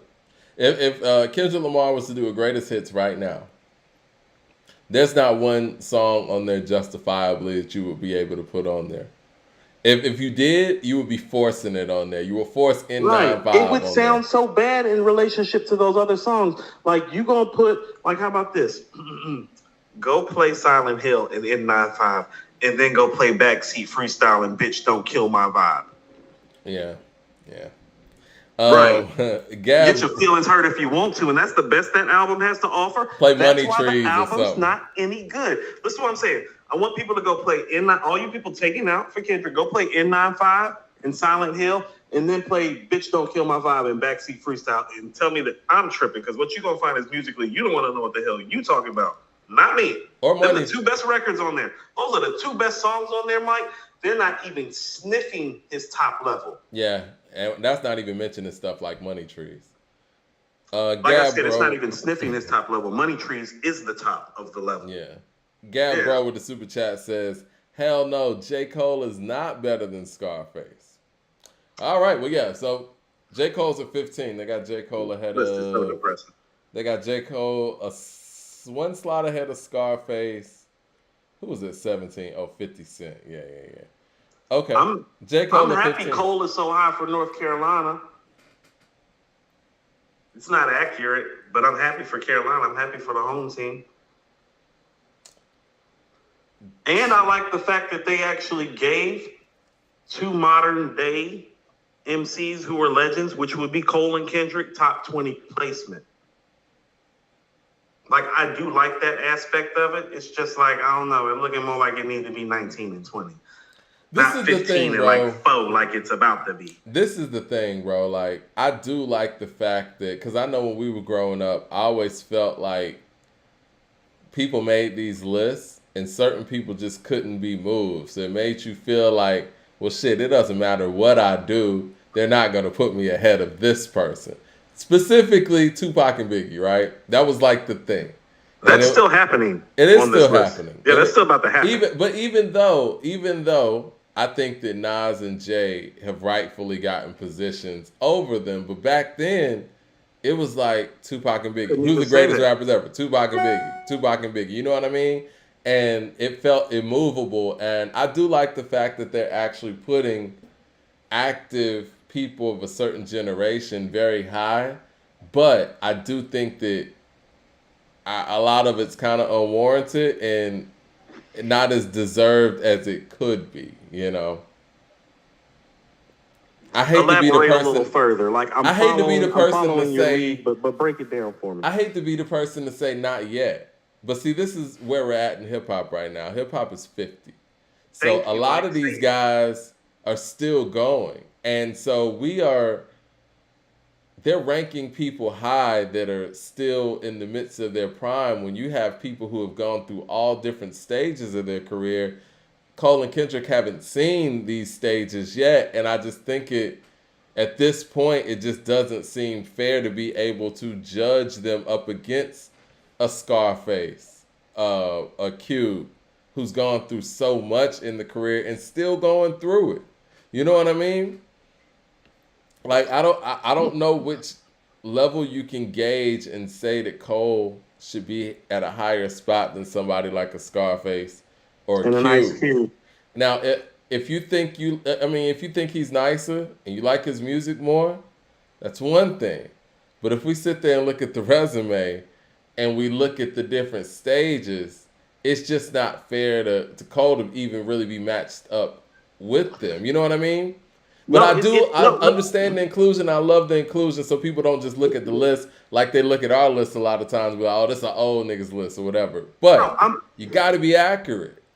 Let me submit something to you, if I may. I'm actually somewhere in the middle on this, and I'm going to tell you where I'm at in the middle on it. It's like, well, Cole does kind of deserve to be there with Cole. I mean, with Ice Cube and Scarface. I'll tell you why.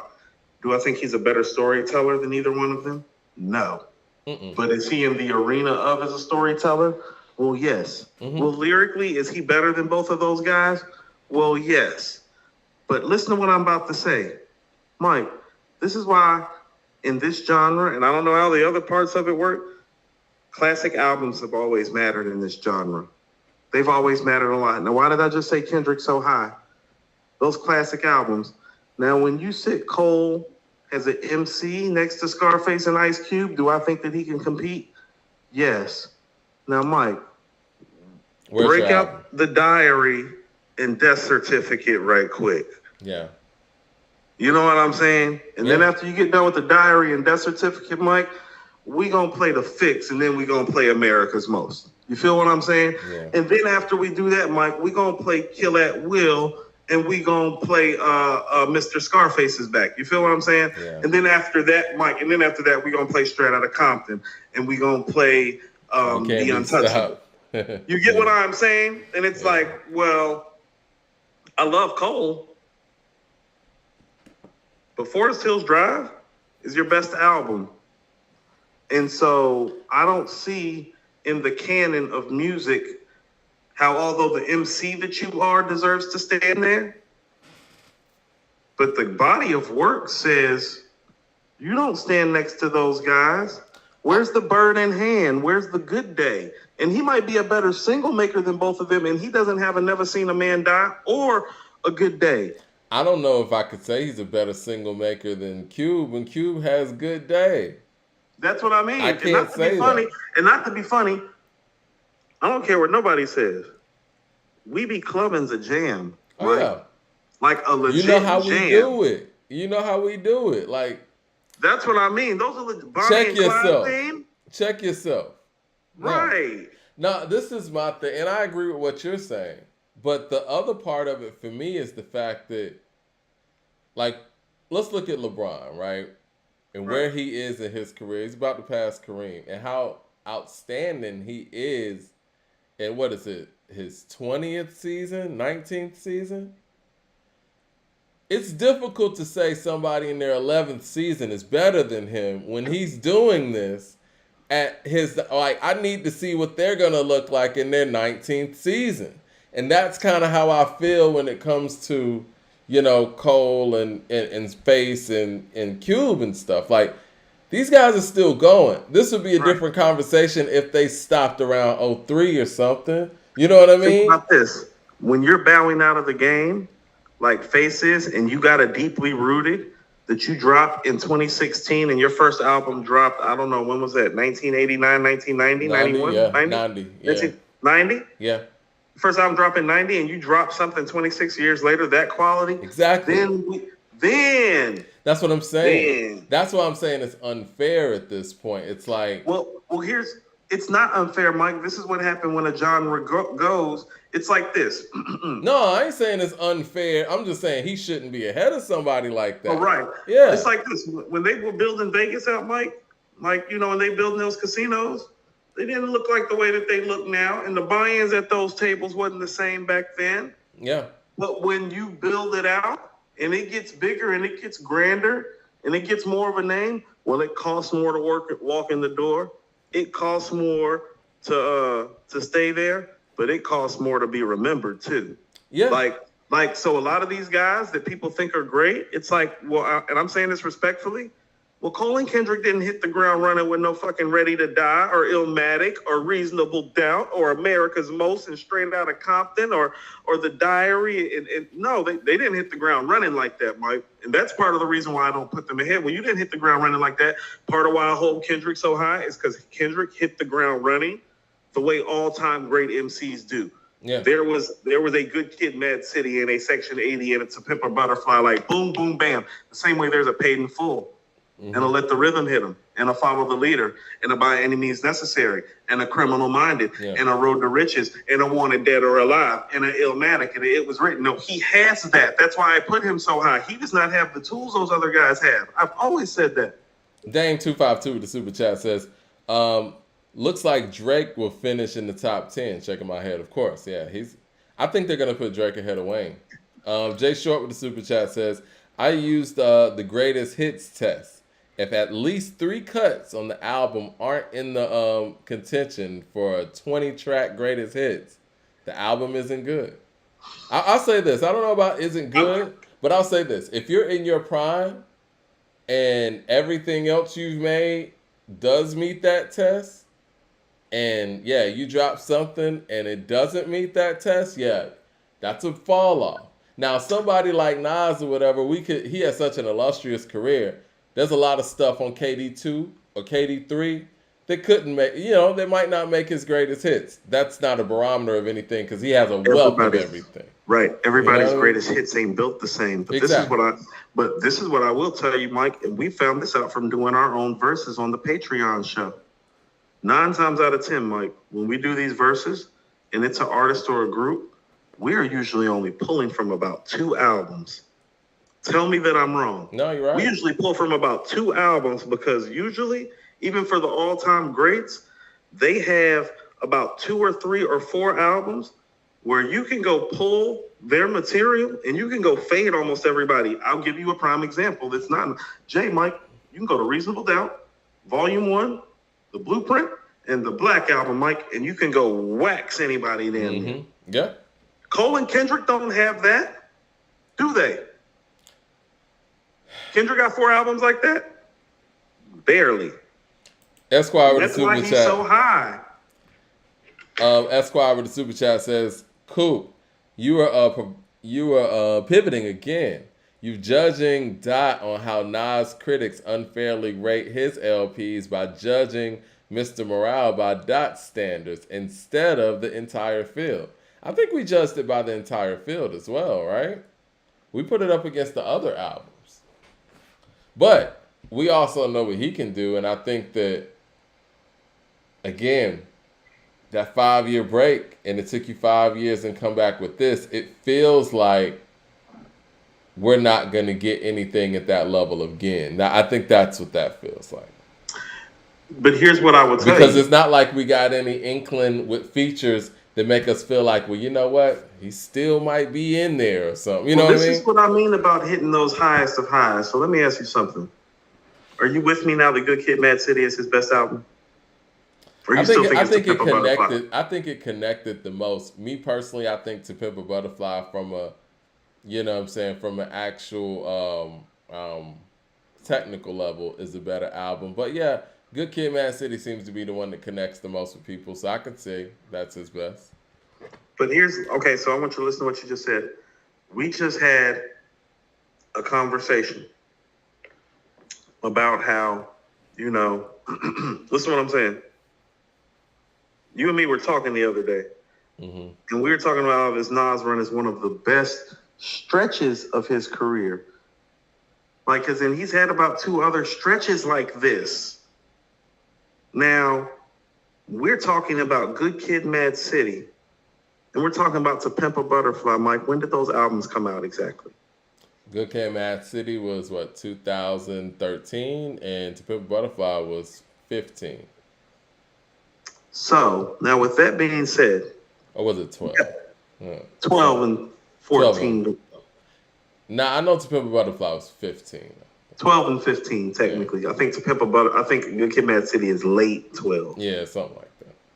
The actual drop is late 12. Poetic Justice started playing in the summertime, it feels like. Yeah, because it celebrated 10 years last year. So, that's the same 2-year gap as Illmatic and It Was Written, right? Mm-hmm. Where's Stillmatic, Lost Tapes, and Godson at? You feel me? About how there's levels to this? Yeah.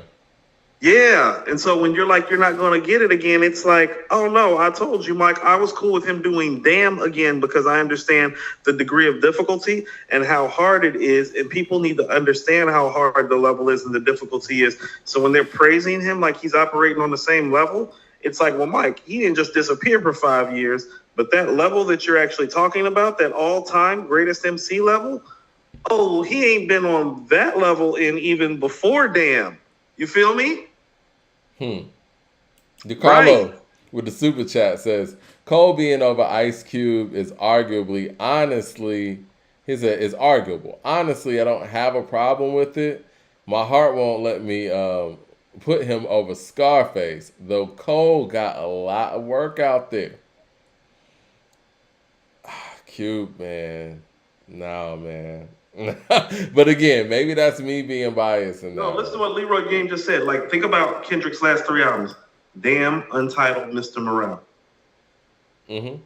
That's the last 3 albums. So when you're talking about this legend of him, no, you're talking about the guy that made Section 80 in 2009 or 2000. No, Section 80 2010. Good Kid, Mad City 2012. To Pepper Butterfly 2014. That's the guy you're talking about. What year are we in, Mike? He's almost a decade now from his peak works and performance. That's fair. Jay Short Super Chat says, "Cool, putting Cole in the same classification as Cube and Face is blasphemous. Cole invokes no emotion in his music. It's completely safe." No, as an MC, he's there, is what I was saying. That's what I was saying. Like, as an MC, no, he's there. He's a better lyricist than both of them. DeCarlo with the super chat says, "Why don't y'all ever talk about Cole's albums like y'all do Kendrick's? He has great albums with comparable singles, and I think more people actually listen to Cole's albums more than Kendrick's." I don't think the albums are better necessarily. In particular, Good Kid, Mad City. How about this? I just feel like Good Kid, Mad City and To Pimp a Butterfly are vastly superior to his best project, which is Forest Hills Drive. Mike, do you echo those sentiments? I agree with that. I think Damn's better as well. But, you know. I don't see. Okay, I put Damn and Forest Hills Drive on the same level, but that would be my thing. And I would like to put a poll up with that. Like, and I told you, it's like, and we've even talked about it. It's like, well, if you technically go down all the things that Cole does, you could say he's a better MC than Kendrick, except for like that album output, which is like the holy grail around here. Yeah. Michael Williams with the super chat says, "If Magic and Cheat Codes came out in the same year, who would you have given Lyricist of the Year to?" It's easy. I'm going Magic. I mean, can I ask you something, Mike? Isn't Magic the best lyrical performance we've heard in, like, I don't know, a decade? I'm going to say this, man. When I heard Magic, if you would have told me that those were songs left over from IM sessions, I would have believed you. Well, then you need to say less, Mike, because that's the guy that was the greatest MC of all time. Like, the guy that's like, oh, no, you can't fuck with that guy. That's the guy you're talking about. Yeah. Eric Terrell with the super chat says, 90s rap music is just as good as 90s, I guess, he said 80s rap music, excuse me, is just as good as 90s. There's no such thing as a peak. All decades have good and bad. Give me 20 90s albums, and I can match that with 80s. Eric. Listen. No, you can't. As a person who, you know, I do a lot of the postings on According to Hip Hop, right? I'm sorry, but no, you can't. No, let me handle this. I do a lot of postings on According to Hip Hop, right? And so sometimes we kind of just, you know, wrap up the best hip hop albums for each year. When you get to 85 to 80, it's very slim. Every year in the 90s is packed. We even talked about the weakest years of the 90s is probably 92 and 99. 92 has The Chronic. What's the best hip-hop album of 1983? 84. You don't want to do that. It's different, man. Like 80. Now, I'll give 88 the deal. Like 88 is packed. And I think 88 is that transition. It's that year in the 80s. But 88 looks like 95 and 96. Like, for the biggest year the 80s has, the 90s has 2 of those years. And that's not even counting 94. So no, album for album and year for year, it's no. The '90s is still the best era. I mean, it just is. Now, Now, it's something about '80s hip hop that I like more than '90s music. Like I like the feel of '80s hip hop more than '90s. Sometimes I think the '90s got a little bit too hard. '80s they were having fun, but as far as the album structure, nah, man. y'all bugging. Y'all bugging. I don't even know what to tell you. Los Almighty with the super chat says, I'm gonna need somebody to battle test K Dot and Cole to rate them in the top 10 and not subliminals. I need some disrespect. That's one thing we can say about Drake. He's battle tested at least. Esquire with the super chat says, Cole has classic album / mixtapes.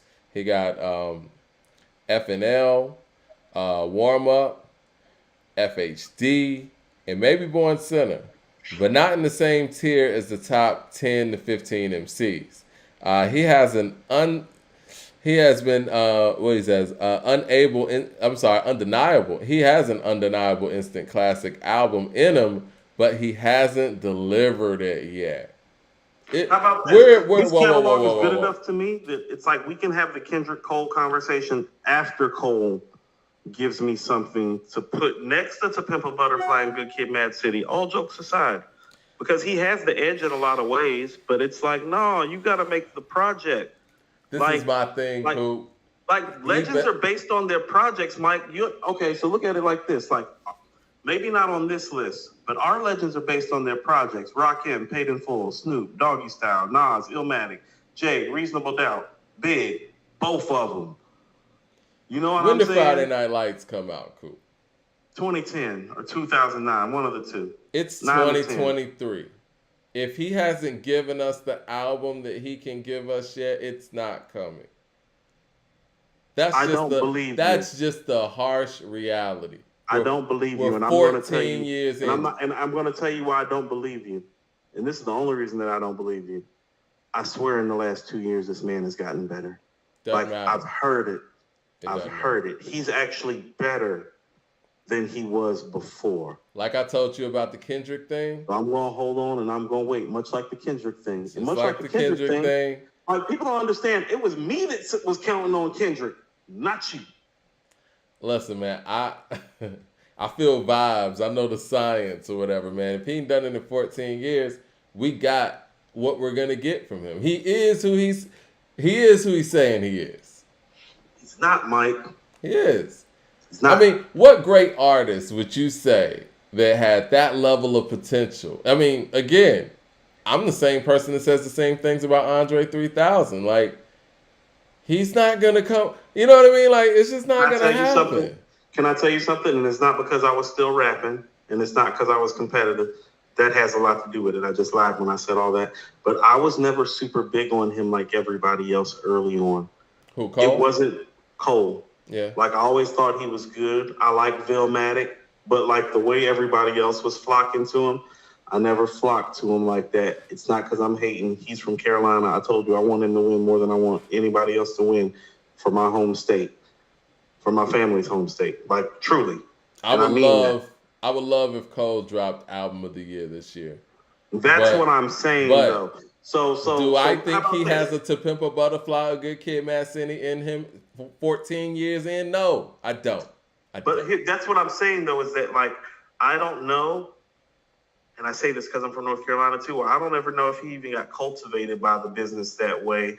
And he did sign to Rock Nation early. He was in New York a lot. I feel like he's found his place in his space, and I am expecting his next product to be his best product, Mike. I am expecting that. Okay. I am counting on that. I am banking on that. His next project, his next solo album is going to be his best work.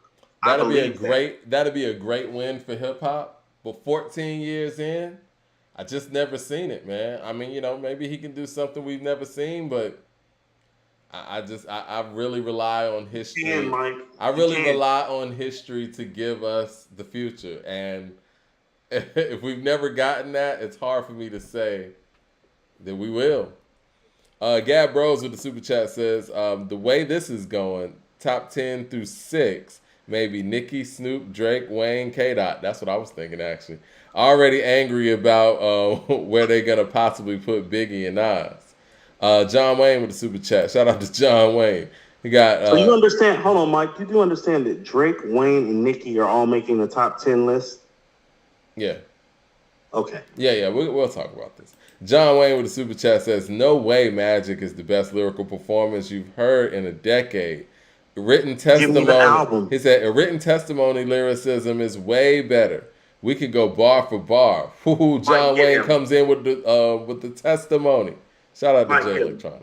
Mike, just get him. Just go ahead and get him. Mike, you know that's not true. That's not even, Mike, like a written testimony is not even in this conversation, actually, for the lyrical piece of work. Like, I don't know what the hell you talking about, fam. Just because fam don't ever drop an album, and just because Jay ain't spit no bars y'all like in a minute, don't mean that the album was lyrically. I'm so tired of people lying about this music, Mike. Lyrically, it's not like that. Not like that. Niggas ain't walking around spitting bars off there. You be like Magic, people be like, I got so many kids in the game, it's like a gender revealing. I got that feeling line on Richie dancing on the ceiling. You know, like it just starts happening, Mike. You know, Bohemian Grove, they couldn't get Nas to visit.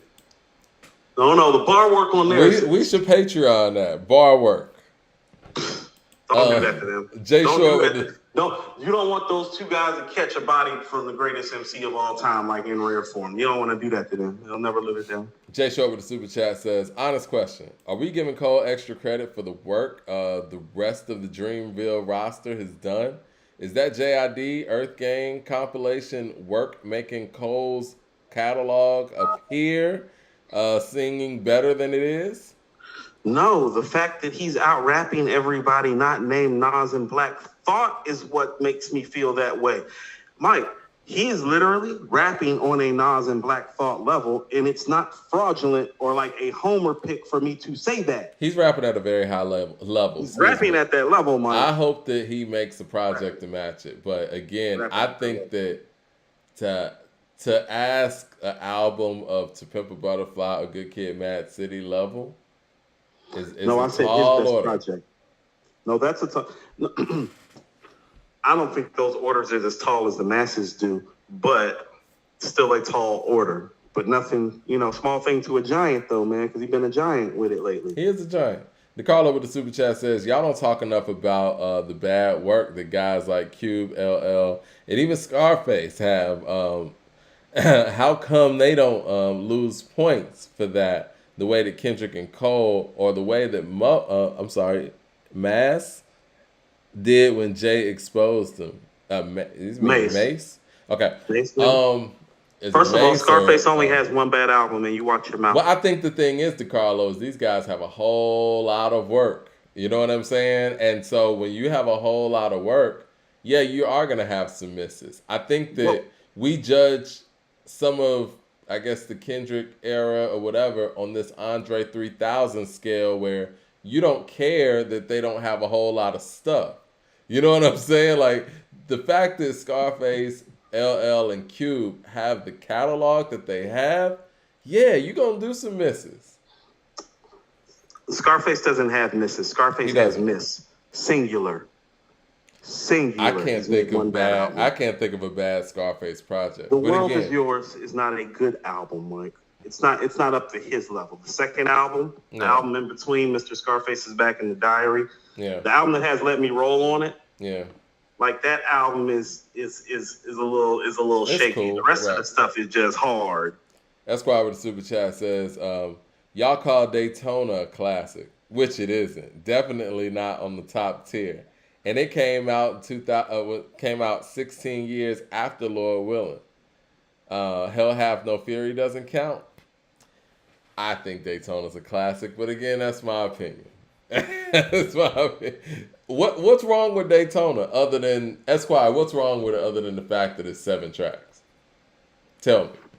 That's the only thing people be complaining about. Be like, well, I've never heard anybody say anything else otherwise. Nobody's like, man, the production ain't it. The lyricism ain't it. What is it other than the fact it's 7 tracks? Daytona's a classic. I'm sorry, man. Like, I'm not having this conversation with people. You're not about to run around and tell me Mr. Morale is good and then tell me Daytona's not a classic. That's what I'm talking about. I'm not about to let people do that. You're not about to run me like that. You're not about to run my life. You're not about to run this hip-hop world this way. Daytona's not a classic, and Mr. Morale is like the best thing in such an intricate and brilliant. No. Wrong. Flag on the play. Offsides. You either with the pro ballers or the amateurs. Unnecessary roughness. Good morning. Oh, it said, Matt Lauer, can I live? Look at my new digs. Intentional grounding. Lower levels where you settle at. I'm the pot calling the kettle back, where there's no brick pedals at. Between God and where the devil's at. Had the double dutch and double back, and backstroke to where the trouble's at. Exactly what the game's been missing. Fire gets hot as hell's kitchen. Push. The whole album's like that.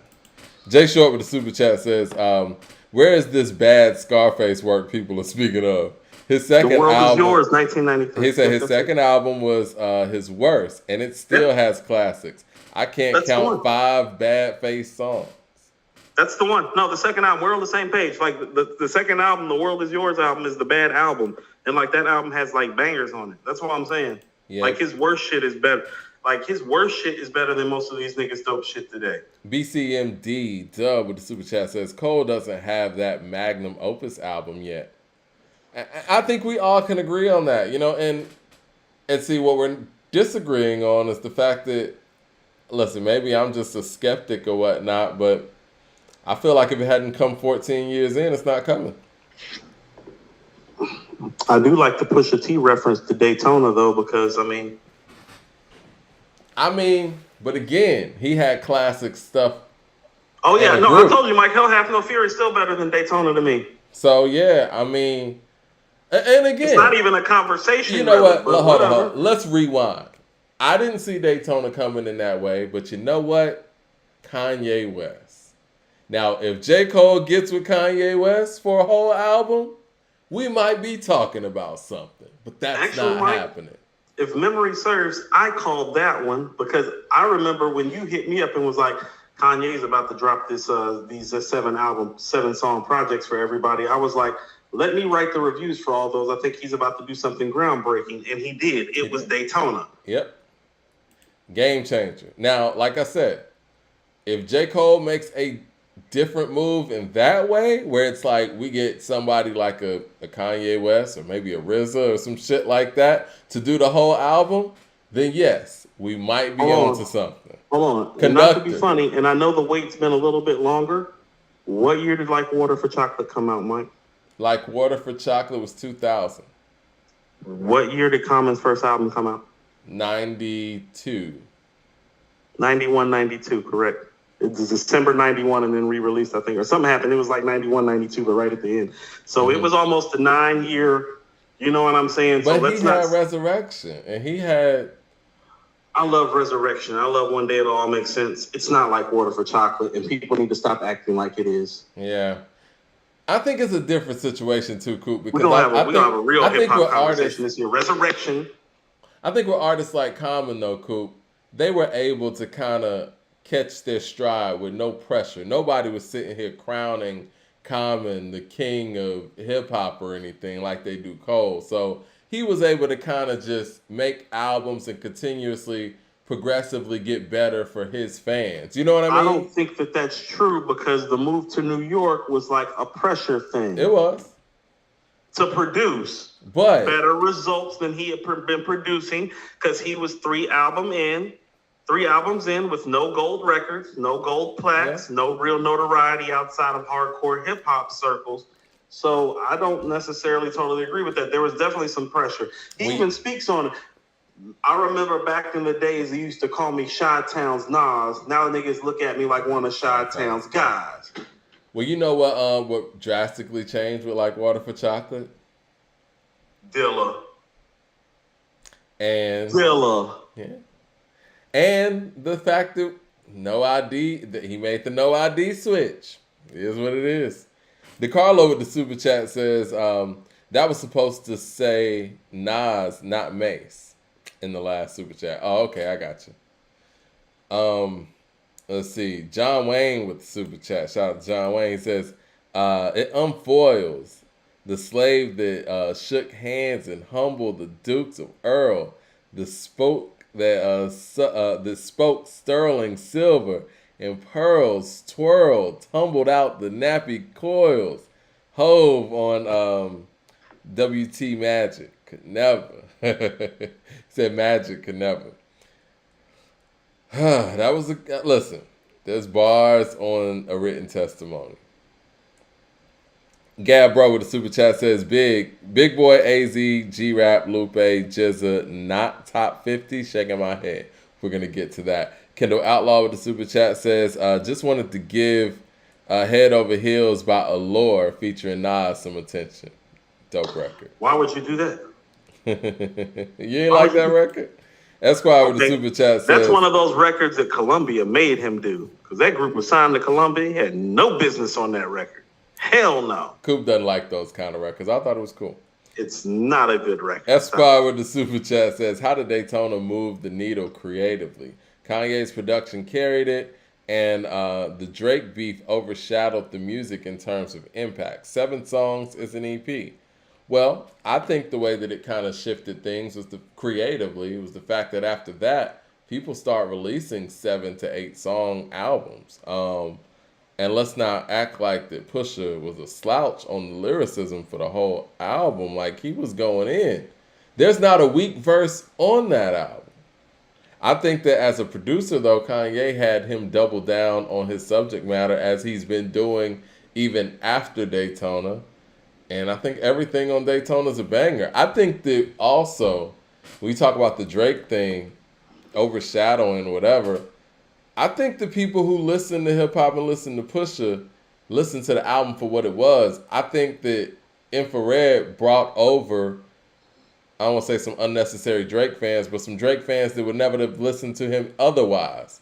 And giving them reason to feel that way. I never felt like that when the album came out. I was like, oh shit. He threw a shot at Drake, whatever, keep it moving. I never thought that overshadowed the album on any level. Because Infrared is not the games we play. It's not If You Know, You Know. It's not Hard Piano. It's not Santeria. It's not. So, to be honest with you, I think you're overblowing Drake, Esquire. I mean, to be honest with you, I think the Infrared actually next to Comeback Baby is probably the weakest song on Daytona, Mike. I think, man, really, Wayne got it the worst on Infrared when he was like, it's like Flash Without the Fire. Another multi-platinum rapper trapped and can't retire. Niggas get exposed. I see the cracks and I'm the liar. Shit, I've been exposed. I've seen the crack and built the wire. Now, who do you admire? Your rap songs is all trying my patience. What he say? Them numbers ain't real without inflation. I done do it. I said I done knew it. I done blew it. Been a conduit. That's how he is on the record. It's like bang bang, ooh, bang bang. Ooh. No, it started out with the shout out to Ross because the verse was pure. He see what I see when you see Wayne on tour. Flash Without the Fire. Another multi-platinum rapper trapped and can't retire. Niggas get exposed. I see the cracks and I'm the liar. Shit, I've been exposed. I built the crack and I seen the crack and built the wire. Now who do you admire? That shit's hard, man. It is ridiculous. I think the Esquire might be a Drake and Wayne fan and took that. Very disrespectful how they been getting tossed around like that. Jermaine like, Johnson for real, with the for real, like not joking, Mike, but it's like, and you know, Pusha's my guy, but it's like Drake and Wayne kind of been letting this dude just kind of like push them around for a long time. Yeah, they do not want it really. And shout out to Drake for actually stepping up. And, I mean, yeah, but it's like what happens when you get in the ring. Like what happens when somebody wants to get you in the ring so they can hit you. Well, you find out when you get your ass in the ring, it's like, no, he really wanted to hit me. It's like, yeah, he really wanted to hit you, man. What you get in the ring for? Yo, Pusha T on Infrared is show enough going in Bruce Leroy's parents' pizza shop and putting his brother in the trash can and trashing the place. Like it's nothing. Now you gotta fight me. Jermaine Johnson with the super chat says Styles P is way too often overlooked in my personal top 10. With his recent high quality consistency and output of albums every single year. to twice a year. Where should we rate him? We need a conversation with Styles P. For real. Because I think we all rate Jada so high, and Styles P is the one with the albums. Especially if albums mean so much. Let's finish this list so we can talk about that and give Styles some burns. Let me finish these super chats real quick. Web Visibility says, would you say the Nas verse on J. Cole's Let Nas Down is probably his most underrated feature? No. He got a lot of features. Right. I was actually thinking the Jadakiss verse on Show Discipline is super underrated. But what about Nas' feature? That's what you're saying. No. That's what I'm talking about. Nas's feature on Show Discipline is super underrated. Jadakiss' Show Discipline on Kiss the Gang Goodbye. I misread what you said. Yeah. Dame 252 with the super chat says, if Cole gets with Hit Boy for a whole project, possibly. Hit Boy's doing great work. Shout out to Hit Boy. Shout out to Hit Boy. Gary Pierce with the super chat, the $20 super chat. Appreciate the love. He says, K-Dot is not the GOAT. Just like the 70s music and Mike Jordan is basketball. 90s hip-hop is king. Why is everybody obsessed with putting K-Dot on the God level? Dude is great, but not top 5. Desperate to anoint someone new. I agree. And you know what? It seems like they only do that in hip-hop. We're so desperate to move legends around where it's Rolling Stone is going to keep Elvis in the top 15, 10, whatever. They don't care who comes around. You know what I'm saying? Justin Timberlake's way more talented than Elvis ever was. They'll never put Justin Timberlake above Elvis. Ever. Justin Timberlake would tap dance on Elvis's blue suede shoes in a dance battle. You understand? Tap dance. Sammy Davis style tap dance. He's better singer than him, too. Jay Short with the super chat says, if J. Cole has so many classics, why does his name never come up in these versus combos? First of all, because even his fans know that it wouldn't be a good look. That's what I mean about that. So once again, this is what I mean about seminal work. When you actually look at it, it's no, I can pull most of his great stuff from about 2 albums, but you need that third and that fourth, and he needs that project. Everybody's not going to make It Takes a Nation of Millions or Illmatic or Reasonable Doubt. We have to start understanding that. He needs that go-to project, yeah. But understand, Good Kid, Mad City isn't that either, and y'all have Kendrick up in here, and so there ain't no really this is what I mean. It's if you putting Kendrick and Cole in the top 20, well, you're admitting them both for the same set of circumstances and reasons. Do not act like the hypocrisy exists on one side and not the other, because do not think that Good Kid, Mad City is fucking with those other projects from those other people you about to send Kendrick next to, unless you're standing them next to Eminem and Drake and Wayne and Nicki, which is what's happening. You feel what I'm saying? Yeah. Oh, but trying to stand him next to Pac and Big and Nas and Jay, that's a joke to me, Mike. And I mean that very sincerely. That is a joke to me, album and quality-wise. It's a joke to me. Song for song, too. Pick 20 Mike, album-wise, it's a joke. Song-wise, it's not a conversation. Yeah. It's not a conversation. Esquire with the super chat. Esquire with the super chat says, where does Daytona rank in Nas, Jay, Face, Cube, Kendrick, Kanye, and The Roots, or Outkast's catalog? Trying to see something. Well, I've always told you this. Well, that's why he's in the 20s. Yeah. Where Kendrick and Cole probably should be, Mike. Yeah. Yeah. Now let's put Daytona up against T.I. albums or Wayne albums or Drake albums. It's topping that. In my opinion as well. Yeah. It is. BCMD with the super chat says, Jada is one of the greats, but has no classic albums. Daytona's better than everything Jada made, too. And Method Man. Yes. Since we want to name people. And Black Thought. It's true. Michael Williams with the super chat says, who was the superior lyricist out of Biggie and Jay? What separated one from the other? I think the superior lyricist was Jay. I agree. The slick punchlines were the difference. But Biggie was just the better overall MC as far as voice, flow, versatility, He sounded great on everything. The nuances of Jay's lyricisms are different. So I'll give you the same song. It's like when Jay goes, "Nigga, please, like short sleeves, I bear arms." Yeah. Oh, okay. Yeah. Okay. Big wasn't coming up with those kind of lines. Like, so you go to something like when he goes, "Your rain on the top was short like leprechauns." You know what I'm saying? That's great. It's not quite the same. I mean, Jay would say stuff like, I sip fine wine and spit vintage flow. Y'all know? I mean, come on, man. Serve like Sampras. Play fake rappers like a campus. And Tigra, son, you're too eager. Come on, man.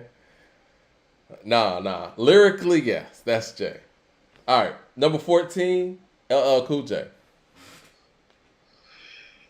I want to see what they say about this. I find that to be a semi-accurate rating for him, but not from them, though. Not from them. Right. Yeah. Like, this is what I mean about the placement of all this. Is like, well, if LL's 14, but you got Scarface and Ice Cube behind him, well, how did he end up at 14 then? Or who do you have in front of him is what I want to know, and why? Because I think, let's just be perfectly real. Like, how are you going to have Nicki Minaj and Lil Wayne and Drake ahead of Uncle L? Yeah. Like, how can you do that with a clear conscience? I think the thing is, how can you sleep at night? A lot of people's knock on L, which I think is a very false narrative, is his lyrical ability or lyricism or whatever. You can't tell me that you're going to have 13 people ahead of him that are just lyrically better than him. You know what I'm saying? And let me see. LL Cool J signed to Def Jam Records as his first artist in 1984. Actually, I thought that he was their second artist technically, but whatever. And released I Need a Beat from his studio debut, Radio, produced entirely by Rick Rubin.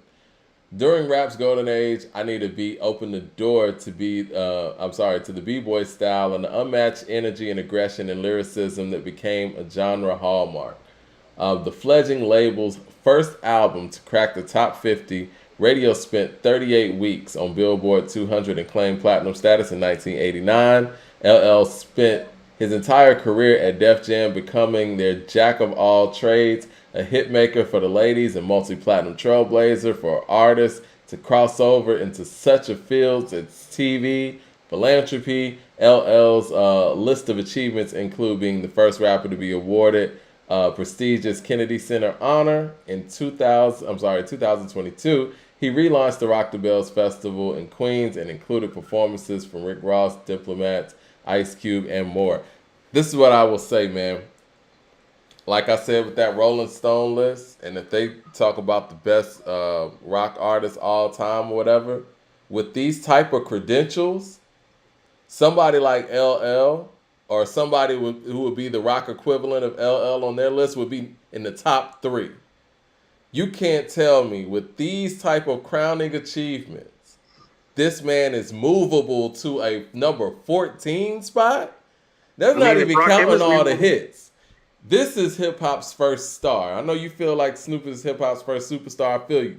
But as far as solo star, and this man coming out during an era where everybody was clicked up and had crews, he was 16, 17 years old, rocking for Dolo for real, as LL Cool J, not LL Cool J and Cut Creator or in the group or the crew or whatever.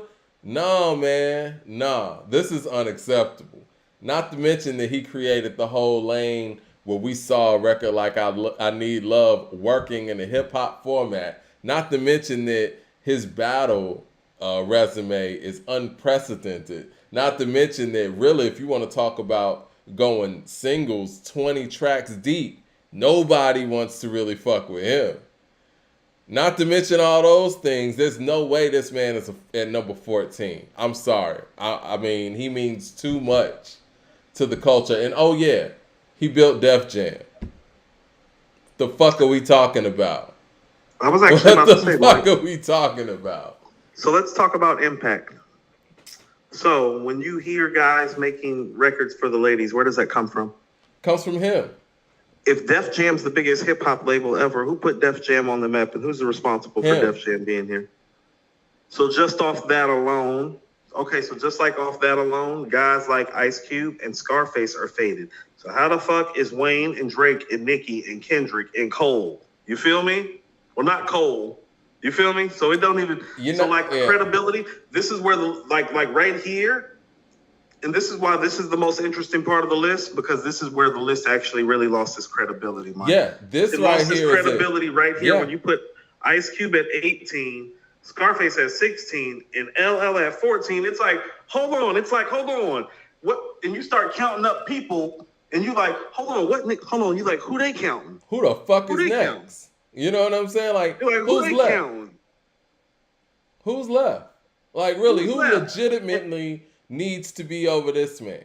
And this is what I mean about how like they're slick, but they're not slick. And this is why I just wanted to read out the top 10 before we got started, so you can see how propaganda really works. You see, they're trying to mix the real in with the fake and the funky, and it shit don't really smell right. And this is what I'm saying. Listen how this top 10 list sounds.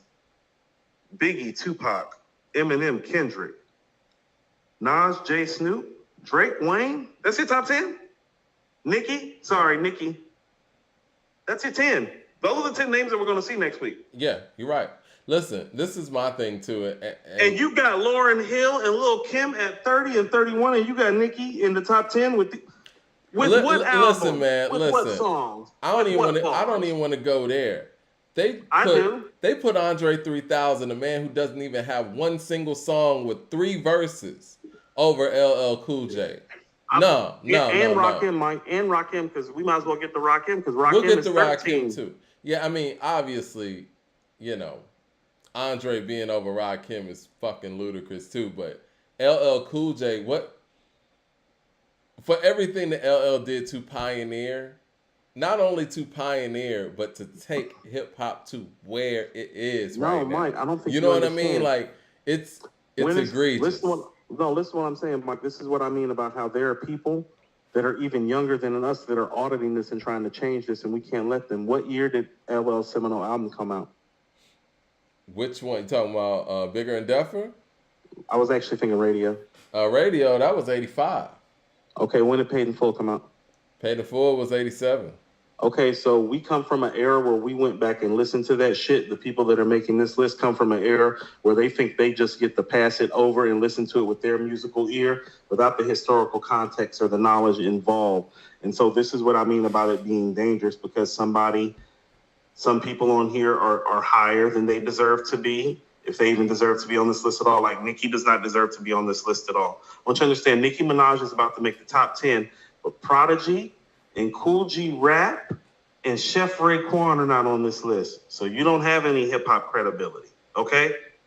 You don't have any hip-hop credibility when these types of things occur. You got Drake in the top 10, and you have LL Cool J and Rakim outside of the top 10. Crack in the 80s, Mike. It's like crack in the 80s. I want to know what people are smoking. I know we have somebody as old as Ronald Reagan's old ass in office, but that don't mean we have to start acting like it's crack in the 80s again with our list. Do you think that Billy Idol will ever be put over Bob Dylan on any list?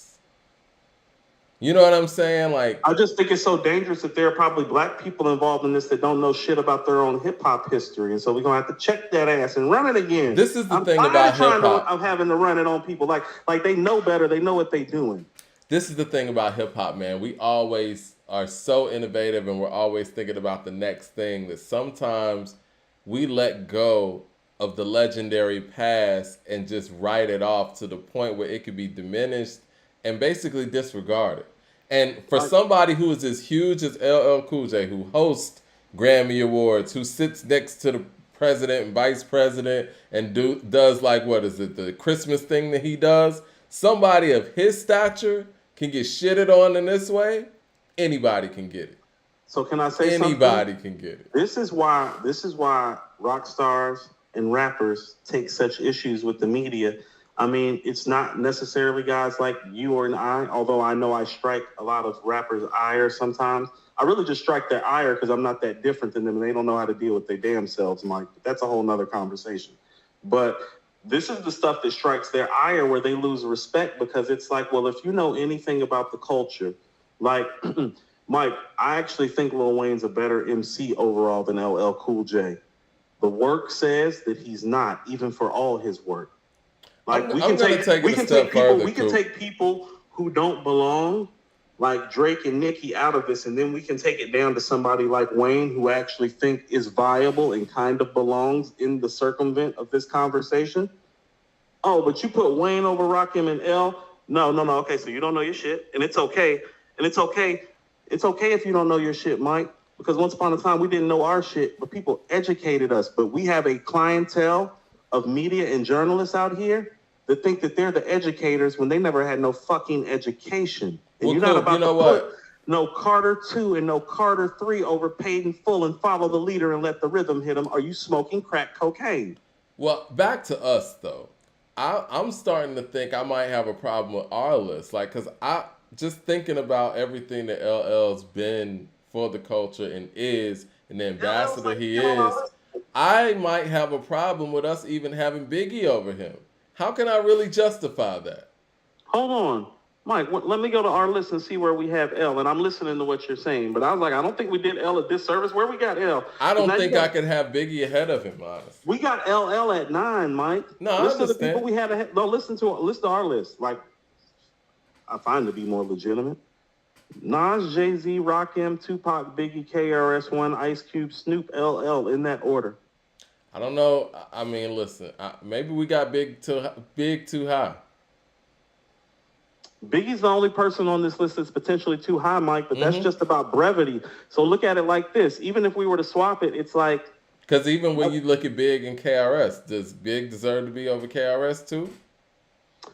As much as I love KRS, Big's impact is even bigger than KRS's, even for the brief time that he was here. So I tell you, yes. And the album making is better too, because I find Ready to Die to be better than anything that KRS-One made. And that's Big's second best album. That's what I'm saying. It's like when you start doing that, I hear you, but it's like, man, do you understand who Big is? I do understand who Big is. I just feel like the longevity conversation is a little bit unfair because these guys, had to live on and continue their legacy where, we didn't get the chance to see Big really evolve or possibly devolve. You know what I mean? That's why maybe the asterisk might be the best thing to do in his situation specifically. Right. See, that's what I'm saying. Pop, if we're gonna not so much, If we're going to asterisk, what are we asterisking about? Because it's like we can't asterisk Pac for those things. No, we can't. No, I'm not applying it to him. But here's the thing we about got it. Enough this is what from I mean him. about how it's not kind of fair.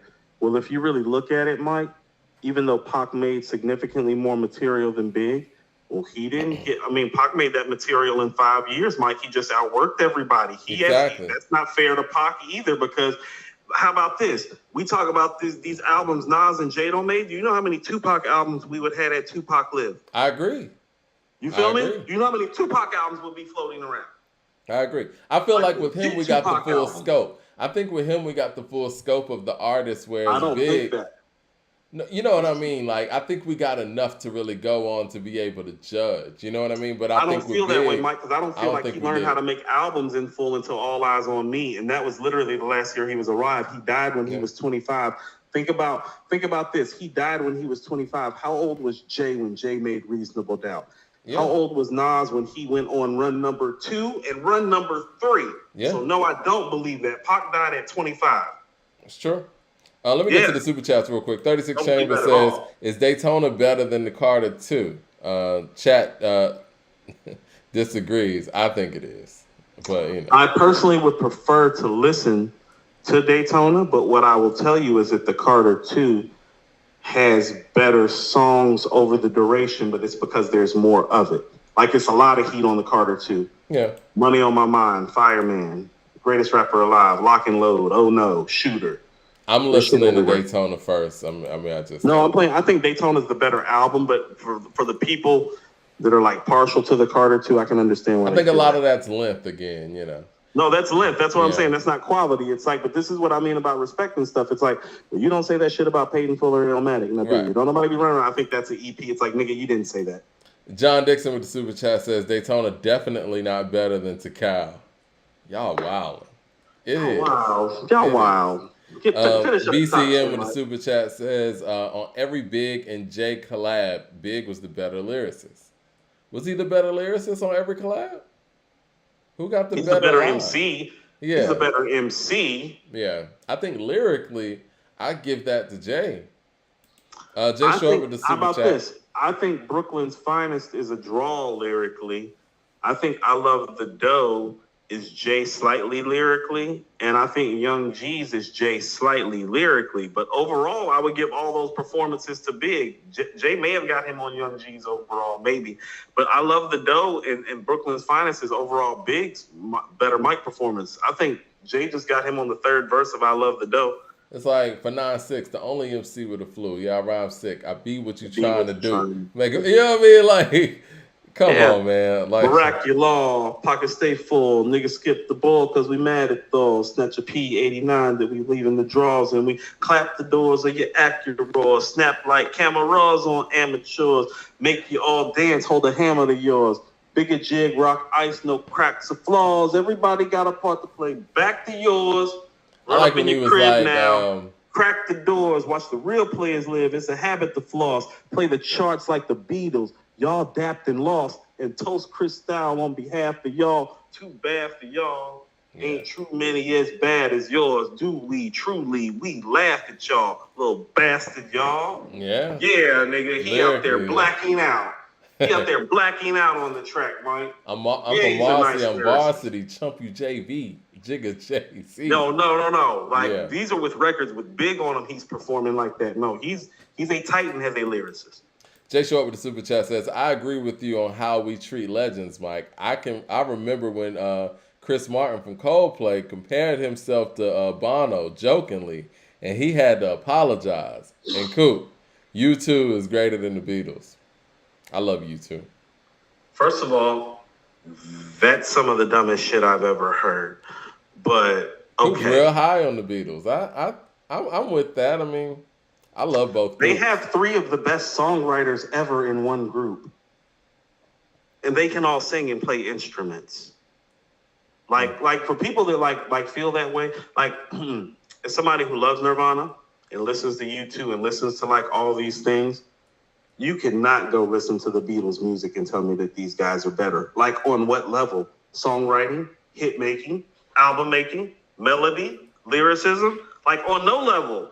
Like that's why they are who they are, whether people like it or not. Like whether you like it or not, like they are who they are, Mike. Like they are who they are. The Joshua Tree is heavy. That's like somebody coming up on you and being like, that's like somebody coming up on us and being like, I think Chris Brown's better than Michael Jackson. It's like, nigga, what? It's like, what did you say? I don't think it's like that. It's like, what did you say? It's like, what did you say? It's like, did you say that out loud with a clear conscience? I don't think it's like that. The Joshua Tree is like that. Comparing U2 to the Beatles is comparing Chris Brown to Michael Jackson. It is that. They got the longevity. We getting a whole nother conversation. I'm just telling you what it looked like, Mike. I'm just giving you what it looked like. Darius Campbell with the super chat says, just showing love. Shout out to Darius Campbell with the $10 super chat. We love it. Antonio with the super chat says, first, Jay is too high. Second, y'all should complete your list, then push it out when Billboard finalizes theirs. Ensure your logo on it, of course. Yeah, I mean, of course, we're gonna put it out there. Now, we don't want to be on their timeline. We'll get it done. You know what I'm saying? We want to make sure it's as accurate as possible. DeCarlo with the super chat says, star power should be a category separate from impact because it technically weighs differently. Guys like Snoop, LL, and Pac have that in spades over guys like Rakim, KRS, and Scarface. I think that's interesting. Do you think that's the time of the genre, though? Not the artist? I think a star can shine through. I think that Rakim has star power. But I think he has star appeal and mystery. I don't know about star power. Okay. I got you. He has like an appeal to him because he's a star. But I don't know if it's star power because he's kind of low. LL is the star power, yeah. LL is star power. Snoop is star power. Right. DFW Herbie, DMX is star power as well. DFW Herbie with the super chat says, respectfully, I gotta call y'all out overrating no classic having Method Man who lived off features. Not even top 50. Oh, man. Method Man not even top 50. That's wild. Listen, man, the disrespect of LL Cool J is wild to me. I mean, he's done. You want to talk about somebody who's done everything right? He's done everything right. He's played the game. He's got hits. You know what I'm saying? He's been around every era. He's done television. He's been in the battles. He's made the love records. He's been the pioneer that paved the way for commercialized hip hop on a solo level. What else can you do? You know what I'm saying? We need disrespecting him or having him this high, to me, is disrespecting hip hop. So Rakim at 13. I want to read what they said. I really want to read what they said here and having Rakim at number 13, excuse me. I don't know if I said 15. Rakim's at 13. Said, when you consider the evolution of hip-hop, Rakim is source material for pioneering and the use of internal and multi-syllabic rhymes. I hate these terms, bro. These are Eminem terms. And you know what? Whoever wrote this is probably an outsider talking like this. Penning intricate lyrics and shifting overall use of simple flows to more complex deliveries. When he partners with his fellow Long Island native Eric B, they became a mighty DJ and MC combo, Eric B and Rakim, producing classic albums like 1987's Paid in Full and 1988's, let me make sure we get these super chat, 1988's Follow the Leader, and the eternal singles Eric B is President, Paid in Full, and Microphone Fiend. Rakim's influence is felt in all corners of hip-hop. A$AP Rocky, born Rakim Myers, is named after him. DMX and Eminem are self-proclaimed fans, and rappers as big as 50 Cent via The Game's Hated to Love It, and Lil Wayne on Lloyd's Girls Around the World have paid in song homage to the distinctive flow. 50 Cent has said that his favorite rapper used to sing check out my melody. Check out my melody? Yeah. Right. Yeah. And that's another thing I love about 50. Ain't that Killer Mike on Poppin' Tags on Jay-Z's album? Talking about the great Rakim Gucci suit. He's everywhere in everybody's consciousness. I don't like the fact that it sounds like they are minimizing Rakim to being the greatest lyricist that he is. Yes, that's one thing. But this nigga has bangers. You know what I'm saying? Let's not just minimize it like he's just some supreme lyricist. Not act like he didn't make I Ain't No Joke, or I Know You Got Soul, or Paid in Full, of course, Eric B is President, Know the Ledge, Microphone Fiend, Lyrics of Fury. You know what I'm saying? Follow the Leader, the song itself. Mahogany, yeah, these are bangers. Don't sweat the technique. Exactly. This is not like just some guy who innovated the rap style. No, he has songs. He has songs that, quite frankly, not many people ahead of him that are going to be on this list, or on this list in general, can even touch. I mean, we talk about the album Paid in Full. Do people understand the lineup of that album? Everything, Paid in Full reads like a Thriller type of album. I Ain't No Joke, My Melody, I Know You Got Soul, Move the Crowd, Paid in Full, As the Rhyme Goes On, which is the only non-hit on there. But when you think about it, Eminem used that whole bar for I am for whatever you say I am. You know what I mean? So it's classic for that, right? And then you got Eric B as President. Banger, banger, banger, banger, banger, banger. TJ with the super chat says, I respectfully don't think that Jay-Z is better lyrically than Big. Would love for you guys to Patreon that. We could. I'll bring some of Jay's strongest lyrical work, especially around the Reasonable Doubt era. Jay Short with the super chat says, Coop, you can hype up that 3-year run that the Beatles had if you want, but when it's time to get people to give up the money, they play U2. Great show. Okay, so it was more like an 8-year run, and it produced the longest string of great albums ever in any genre of music. But okay. You don't know shit about music if you think the Beatles' run was for 3 years. Like, for real, like, respectfully, if you think the Beatles' run was 3 years, you don't know shit. Y'all like, I trying don't to respect make your Poop opinion. mad talking about the Beatles. No, I'm just saying, like when you talk about the Beatles' run was 3 years long, it's like, this is what I'm talking about. It's like, where do people get this information from? Who have they been talking to? 36 Chambers with a super chat says, Mike, I'm feeling called out. I use the term multi-syllabic rhyme schemes, syllable, in-syllable patterns, etc. Why do you hate these terms? I prefer lyrical miracle to all, so what terms do you use for it? I think that, man, those terms came about in the Rap Genius era, and I feel like those terms, I'm just going to say it plain. Those terms are put in play to give Eminem extra points. That's not true, Mike. It is, man. Because we know that nobody's really playing his records like that, and the only way that you can actually find a way to make it sound like his lyricism means something is to start throwing those terms in there. Biggie rhyme like that too. Cool G Rap rhyme like that too. No one ever used those terms until Marshall came around. What do you mean? The multi-syllabic rhyme What do you mean schemes. Cool G Rap and Biggie rap like that when you say that? What they use multiple syllables, and you know. Oh yeah, G Rap's like the. That's what I'm like saying. They've always done these things. You know what I mean? But these terms didn't come around until it's time to give props to Eminem and find ways to give him multi-syllabic flow. Huh? The multi-syllabic flow. Yeah. You think that can? Nobody. I mean, because even when Pun was doing it, nobody was saying that stuff. You don't hold on. So, you don't think our hip hop publications talked about Kane and G Rap's flow in that way? No. Okay.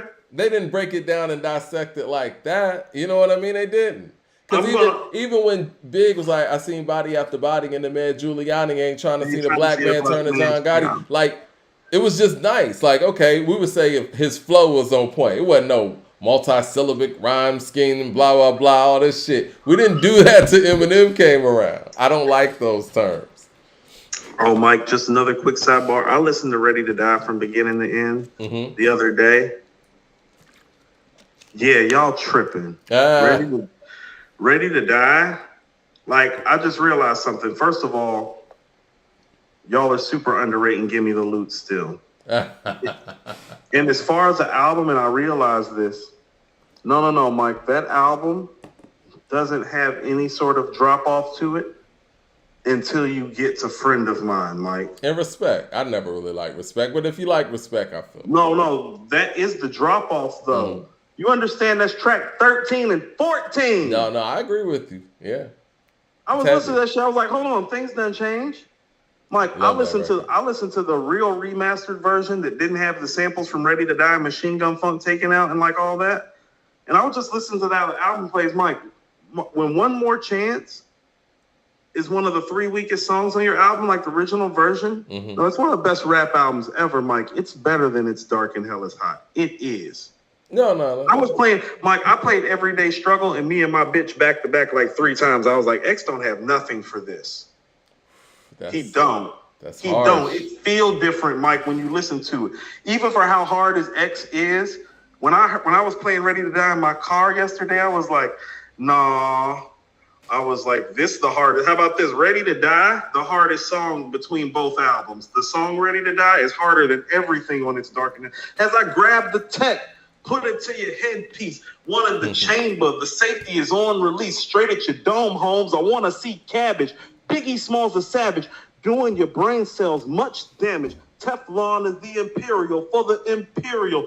Mic checker, girls checker, the Henny stripper. I drop lyrics off and on like a white switch, quick to grab the right bitch and make her drive the Q45 Glock 9s. And Mike, he just kept going. I was like, no. I was like, X can't do this on no record. Ready to Die is raw. Even young Biggie, who's raw is better than DMX on This Dark and Hell is Hot. You know, yes, he is. There's something raw about Ready to Die, and you know, it's grimy, you know, and the fact that we understood what Bad Boy turned into, again, the greatness of Puff being able to still keep that grittiness and find a way to make that a crossover thing. You know what I mean? I love Everyday Struggle too. Like when I hear Everyday Struggle now, That's actually my favorite song on the album. Not It's the saying best it's the song best on Ready song to on the Die. album. No, Everyday Struggle hits different when it comes on. It's the best song on Ready to Die. But Yeah. Mike, when you say some of the shit that he's saying on Ready to Die, it's like, oh no, I forgot. It's dark, It's like man. when he talking about quick to put you in a coffin for slick talking, you better act like CC and keep on walking. When I hit you,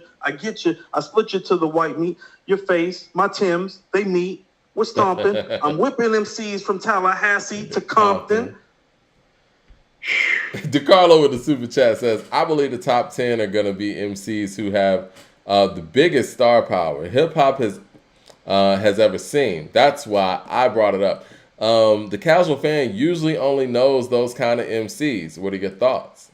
I think that the casual fan, yes, they identify with the superstars, people with star power like the Baby, but you still have to have songs to match that star power as well. Jay Short with the super chat says most rappers have one or two classic lines a song. Rakim just hits you with them back to back in the same verse. You can't compute fast enough, right? The verses. Even opening lines, man. Like who has more epic opening lines than Rakim? Right. I was a fiend before I became a teen. I came in the door, said it before. You know? I mean, thinking of a master plan. It's another one, right? I ain't no joke. I used to let the mic smoke. Now I slam it when they're done and make sure it's broke. Right. Follow me into a journey and you can picture like a photo. This is everywhere. Crazy. Me and Eric B was cooling at the Palladium, seeing an all-world cover girl. I said, hey, lady, I'm sorry if you're in a rush. Don't mean to hold you up or intervene or interrupt. Sip the juice. I got enough to go around. And the thought takes place uptown. Come on. I grew up on the sidewalk where I learned street talking and talk to all New York. I go to Queens for Queens to get the crew from Brooklyn. Make money in Manhattan and never been tooken. Go uptown to the Bronx and boogie down strong on the island, recoup and lay around. This is somebody who was before my time. You know what I'm saying? Like, nah, man. It don't get no better than that guy. He's the greatest lyricist I've ever heard. Factoring everything involved, like, you look at what hip-hop looked like before he came around, and when he came rapping the way he did, it's very Wilt Chamberlain-ish to me. You know what I'm saying? He's the greatest lyricist I've ever heard. Because everybody else I'm comparing him to would be 10 years evolved from what he started. You know what I'm saying? Nearly 10 years. DFW Herbie with the super chat says, in terms of white bands, Led Zeppelin's better than the Beatles. He said white bands. This is going to become a troll session every show now. People are going to name bands better than the Beatles. First of all, I'd like to say I do a backup podcast called Mirror Music where we cover all these bands and I listen to this music. I love some Led Zeppelin. They deserve to be mentioned with the Beatles, just like you two. The answer is no. I personally prefer the Rolling Stones music to the Beatles, but I don't think that they're more musically inclined overall. Mad Max with the super chat says, Big's impact is puffy, and Tupac's beef product also told y'all LL is top 4. LL changed hip-hop, how artists sequenced albums. It's because of LL's image, LL's variety, LL. And also, to piggyback on that, like, even that whole 16-bar verse, 8-bar hook, 16-bar verse, 8-bar hook, that format comes from LL and Rick Rubin. It does. Okay, I was about to say, so people need to understand this. Most bar formats that you rap under come from LL and KRS. Yeah. Yeah, I mean, Rick Rubin and LL created that format when they were making, radio. Because before then, rappers would just go. So this is what I'm saying. So KRS and Scott LaRock heard the 8-bar and turned it to the 10 and the 12. And then it evolved into the 16. That's what I'm saying. Gotcha. Okay, so after Rakim, they got Andre 3000 at 12. And this is probably where we're going to end up having to end the show because we're not going to have any space to talk by the time Michael's done. Go ahead. Happy birthday. I'm going to let you do it. Happy birthday to Big Boi, by the way. Yeah. To have Andre 3000 at number 12 on the top 50 rappers list and to have his partner in rhyme not on the list at all, especially when Andre himself has no rap work to speak of outside of Outkast's catalog, where Big Boi has what, 3 or 4 solo rap albums now? 4. Yeah, because I'm counting Speaker Box, you know. It's got 4 solo rap albums. I don't. Let me read what they're saying. Maybe they're explaining how this makes sense. 36 Chambers says, "Sidebar, Coop, you sold me on Mirror Music. Interested in perspective on other genres. When do y'all do a show? And are they live events or just uploaded?" They're not live events yet because we don't have a big enough following to constitute it being a live event. But we do a show once a week, and then we break it up throughout the course of the week. So we'll record on a Friday, Saturday, or Sunday, and it'll be up on Monday, and then smaller segments of the show will be available throughout the course of the week for you to kind of catch the piece that you may want to catch. Like, some people may want to catch the rap side, some people may want to catch the pop side, some people may just want to catch a conversation. So it's just kind of set up like that. And we just set it up like that. You can just go look at the pod. We got literally 50, 60 videos. A lot of the stuff that y'all are talking, I've already covered. That's why it's funny how people are trying to talk to me. I don't actually do that too. That's why I think some of this is funny. But yeah, I do that too. Yeah. Well, that's what's up. Let me read. Joni Mitchell never lied, Mike. Joni Mitchell never lied. On and on. Okay.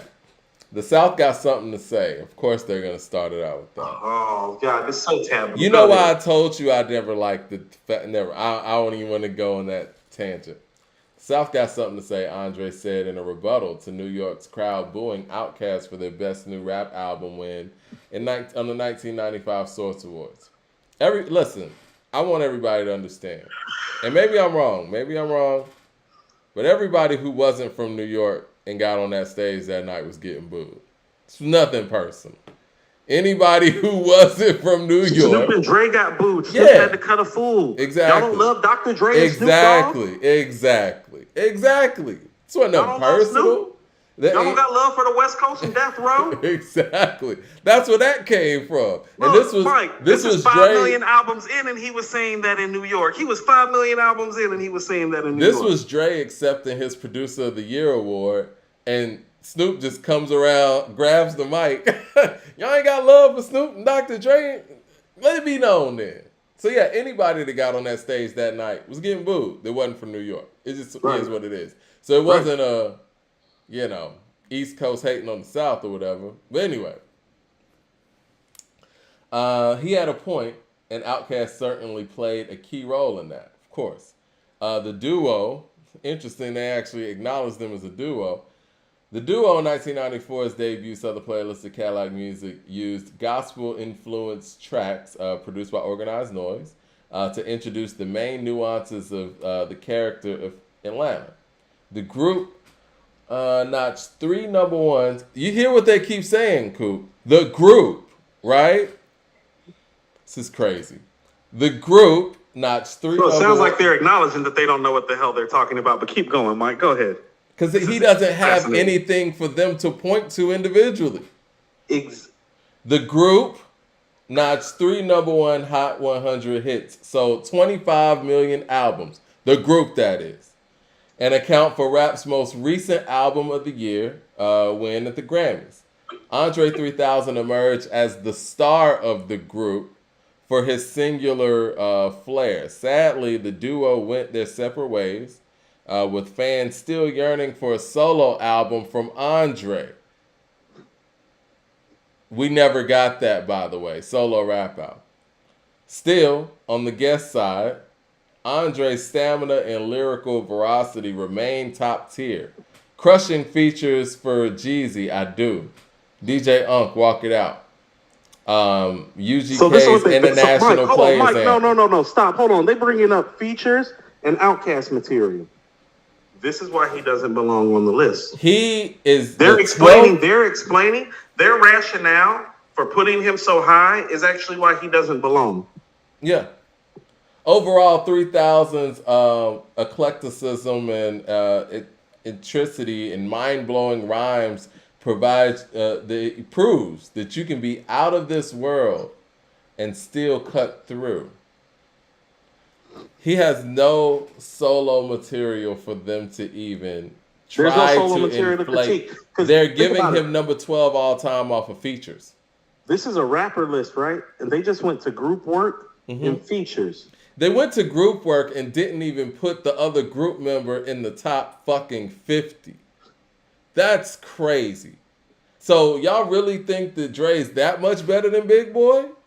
This is disrespectful, man.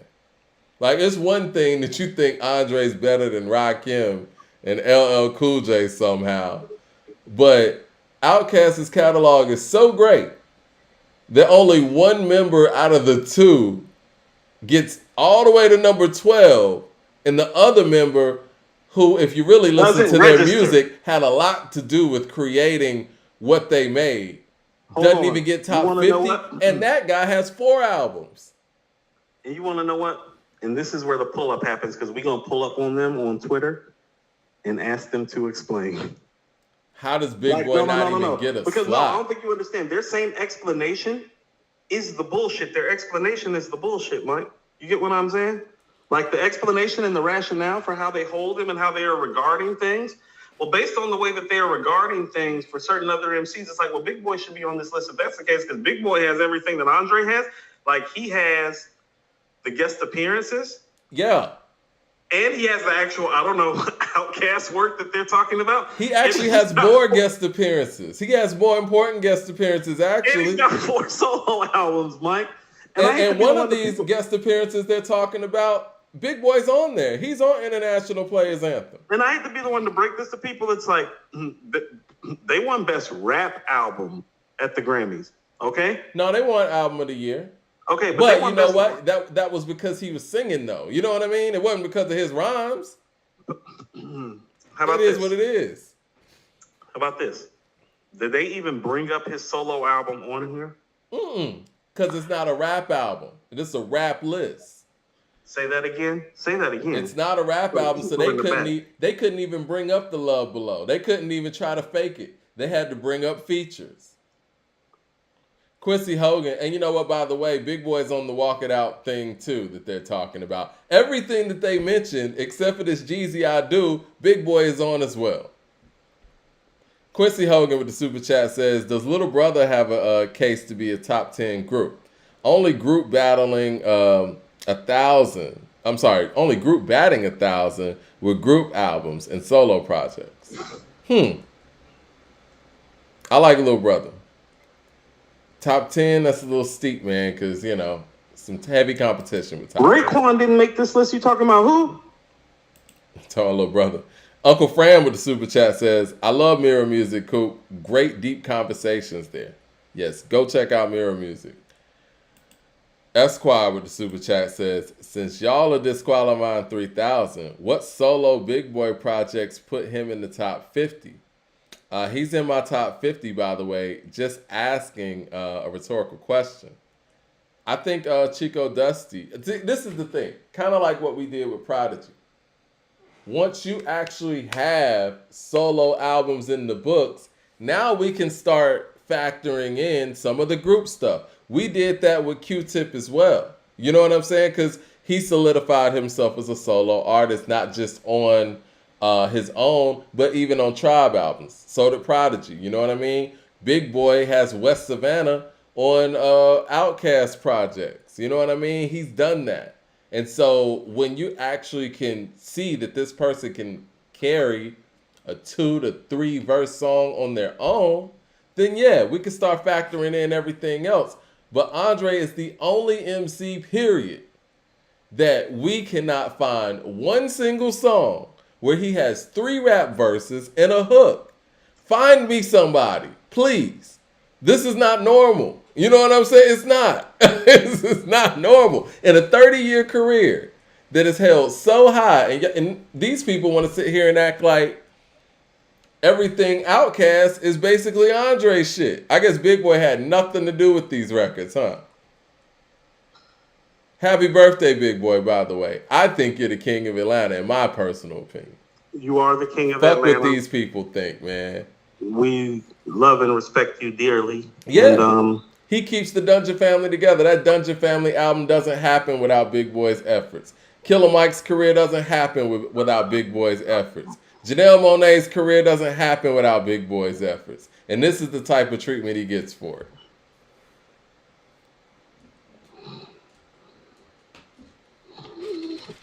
I don't know what to say. Jermaine Johnson with the super chat says, "We all love Thought and the Roots. It's very surprising that there's never been another hip hop band.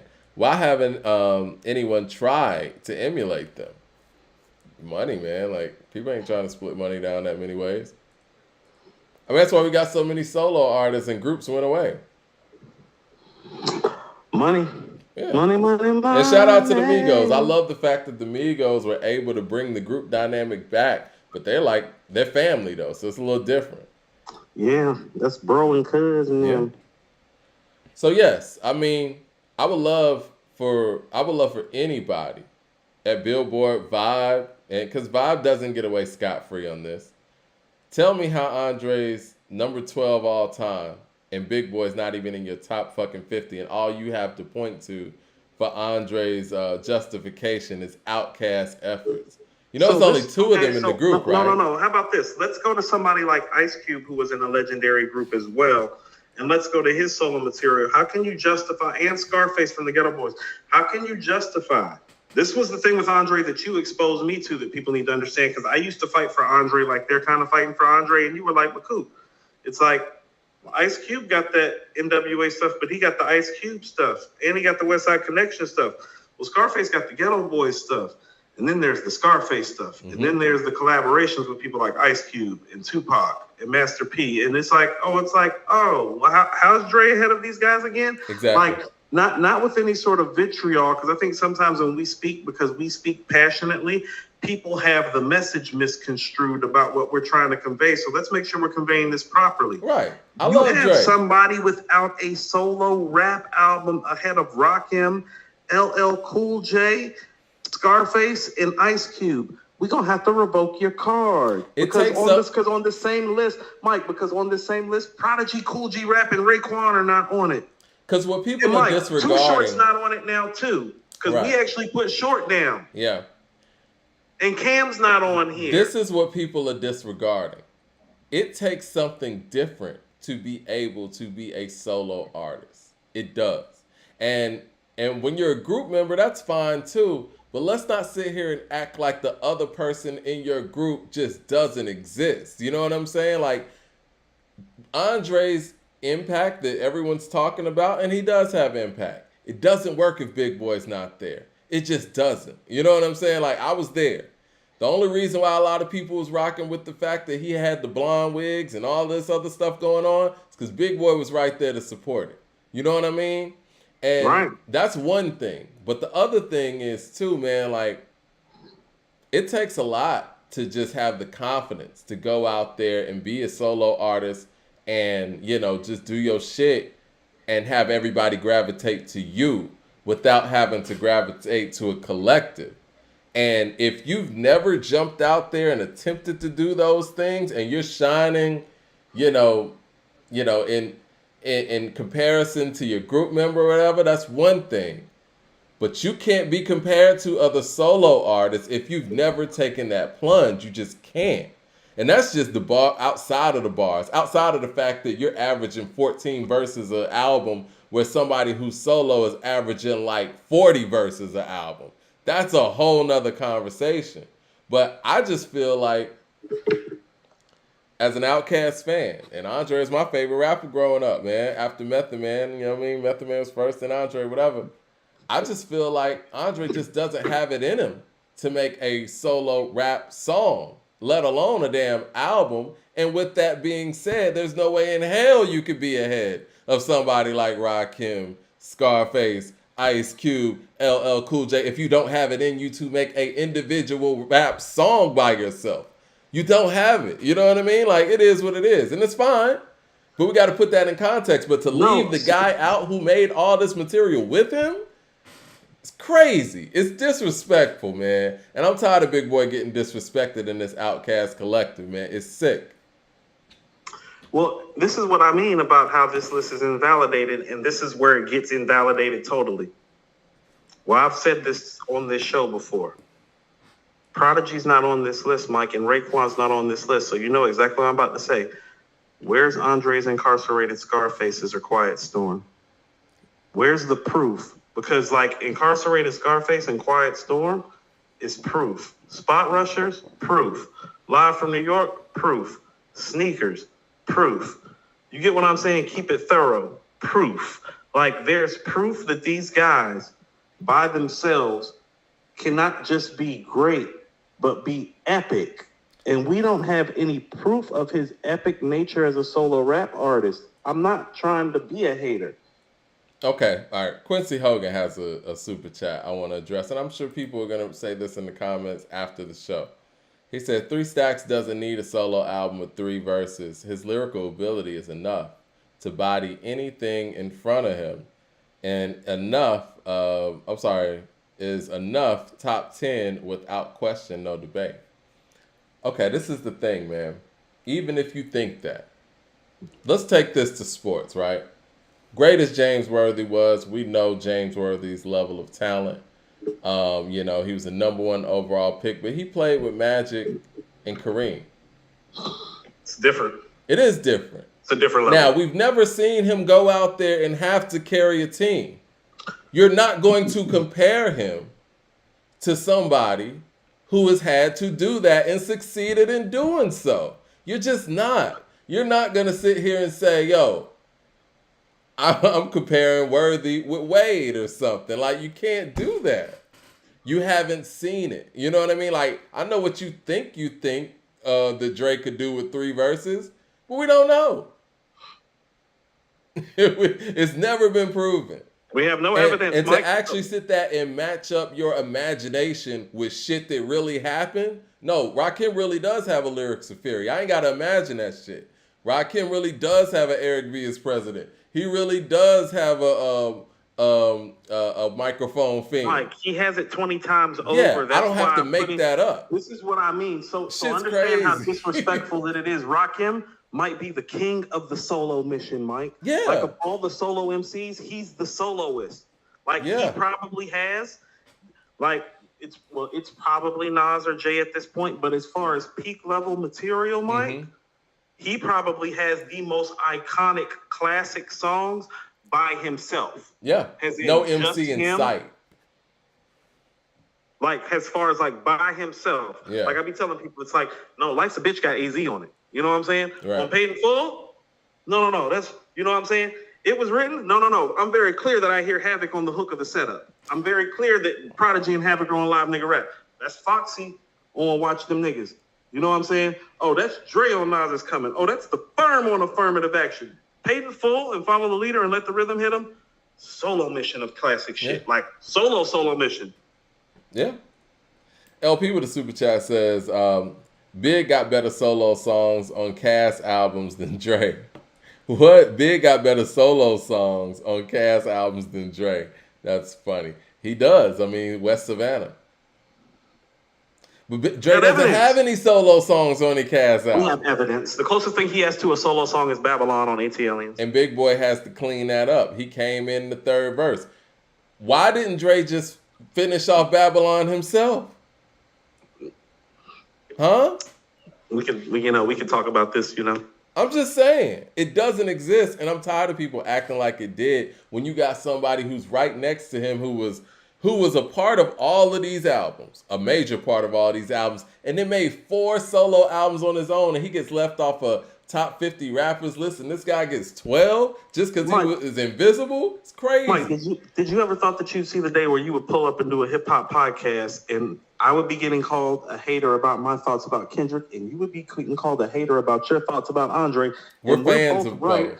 We're big fans of both. Don't know anything. You want to know what, too? I'm tired of people treating me like I'm saying that I'm the rap expert. It's like, no, I'm not the rap expert, but if y'all are dedicating the amount of time that I'm dedicating to it, then talk to me about it. You know what I'm saying? Because it's like y'all saying that I'm not no rap expert on it. Well, it's like when y'all are at work, this is what I'm doing. So if I'm not the expert, then who is? Because it damn sure ain't like B. Dot or Rosenberg or these other motherfuckers. So who is the expert? Because it ain't y'all. If it ain't them and it ain't y'all, because y'all are at work, then who is it if I'm the one that's doing it?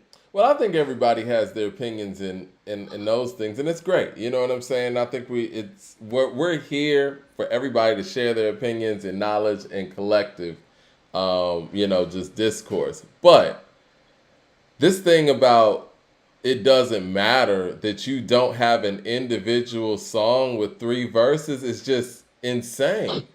I mean, how do you really think that? Let's just look at sports, right? Because y'all want to say quality over quantity. Are you going to sit there and say that somebody who's shooting 60% from 3 but only attempted 10 baskets is a better shooter than the motherfucker who attempted 100 and made 60? Really? Is that what we're doing? Volume does matter. It does. That's why longevity matters. I am. Hold on. Let's get this straight. Like, I am super arrogant because I dedicate the time to it. To be called super arrogant. I called the whole release date. I called the album of the year. I've been calling a lot of this stuff because this is what I do. But you all pull up. Y'all pull up at random and make it seem like I don't do this when the opinion doesn't fit what you want. And that's not fair to the time that I put in. So yeah, I'm talking shit about it because y'all pull up and trust my commentary until it doesn't coincide with yours. Nah, that ain't how this shit work, fam. You either trust the commentary or you don't.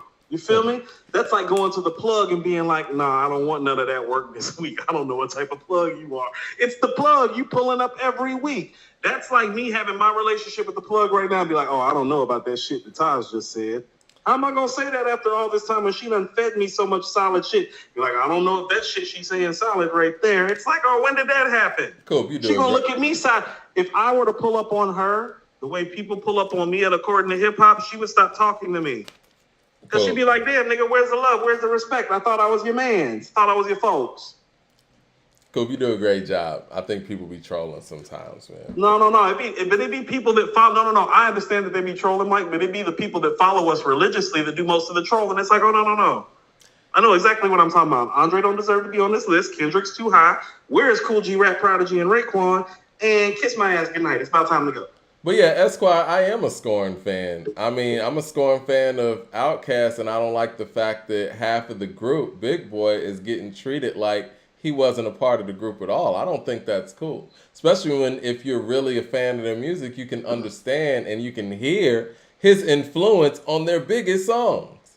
I think that's unfair. He's the person that actually does the work. He's the person that actually keeps the brand alive. Because if it was up to his group member, the Outkast brand would have went away in 2003. Big Boi's out here doing the work. He's out there performing. He's wearing the Outkast gear, wearing the Outkast jackets. Even on his solo logo, he has the Outkast logo in there. He keeps the Dungeon family together. Shout out to CeeLo. He does a similar thing as well. But he gets no praise for this. I don't like the fact that we're sitting here treating him like he's a non-factor in the group. Yeah, I guess I am a Scorn fan in that way. And then you want to put one member above Rakim and LL Cool J. It's crazy. It is. It's disrespectful on so many levels, man. Kanye West is number 11. Before we get out of here, I think you're on mute or something. I can't hear you. I can't hear you, Coop. I don't know if the people hear you. Yeah, I can't hear you. Can you hear me now? Yeah, I hear you now. That's my fault. I hit the mute button by accident. I was just laughing. You were like, it's so disrespectful. And you're like, Kanye's number 11. I'm like, oh, perfect segue, but it's time to go. Yeah. All right, before we go, and I know we got to go. Nigga, Kanye too high, too. But that's neither here nor there. I'm cool with Kanye being an 11. I think he could be higher, really. But, I mean, the people they got ahead of him, he better than them. Shit. How about this? For the people that they have ahead of him, Kanye need to go ahead and be in the top 5. Yeah. Yeah. I mean, this is him being at a spot because of all the trouble he's recently been in. I think that there was a question that was on According to Hip Hop that I thought was interesting, right? It was like, if Jay-Z did a Super Bowl halftime show, what 4 songs would he do? Yeah, I saw that you put that up. I saw that you sent me that. And I think that the answers that people were given, I don't know if those songs are strong enough. And I think that Empire State of Mind has to be a record that he would play at a Super Bowl performance, but he would have to be in New York to do so. And then I went through and I thought about Kanye West, and I was like, if Kanye West did a Super Bowl halftime show, power. You know what I'm saying? You could, and if you want to go the late registration route, you could go either Touch the Sky, Gold Digger, or Diamonds even, right? Or he could even go the Can't Tell Me Nothing route. If he wanted to go the superstar route with like Stronger, which I'm not a huge fan of, but I think that plays well in stadium, right? Or he could even go All of the Lights and end it with Jesus Walks. No, Kanye got stadium flow. Mm-hmm. So I'm sitting there thinking about Jay's catalog. I don't know which songs he would be able to run with. This is about to piss you off. I'm gonna tell you one of the 4 songs that I'm picking, and I only know it because I heard it live, and it is like his earliest stadium flow song. There was a reason that the Jigga My Nigga song off the Rough Riders compilation, Mike, was so big. That boom, boom, boom, boom, boom, boom, boom. I like that boom, record, boom. But I don't think that the Super Bowl audience knows that record. That's the problem with his. The records that I get what you're saying. So, the records that fit aren't notable enough. Empire State of Mind has to get played. Yeah, but it would have to be in New York to do that. No. You think That's so? just like, ooh, you're right, because they had Dre in them out in Cali. No, I get what you're saying. Oh, Mike, that's actually fascinating now that you put it like that, because it's not like he's doing big pimping. Yeah, you can't do that. He already denounced that record. It's very problematic.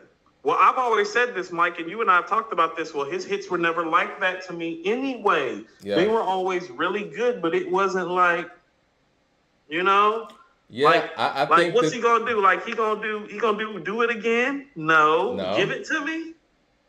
I don't think that works in 2023 and beyond. That's what I mean. A lot of his records don't work. I hate to say it. Niggas in Paris would probably be big. Like I said, it would have to be the Ye records. Like people were mentioning Run This Town, and I'm like, yeah, well, that's Kanye. That's a Ye record. Yeah. You know what I'm saying? Niggas in Paris, that's Kanye. Now, I do think that he could start with PSA. That people are very familiar with that. There we go. PSA, Dirt Off Your Shoulders. There we go. People are saying Dirt Off Your Shoulders, but I don't know, man. Is that song No, he can do Dirt Off Your Shoulders. Obama used Dirt Off Your Shoulders on the campaign trail, Mike. Okay. It's like that. Yeah. Okay. So, PSA, Dirt Off Your Shoulders. It would have to end with Empire State of Mind. It would have to be in New York, right? What's the other one? You gonna do Hard Knock Life? Yeah. Kanye set's better. Oh shit! Indubitably. Yeah. All right, we'll get out of here. Last super chats. Garvey Pierce with the super chat said, Gary Pierce, sorry, says Nas has the best career. Big was absolutely the best ever. I like that sentiment. We can actually go out on that one. Let me see what else we got before we go. This has been a very enjoyable show, by the way. 99 Problems, as people are saying.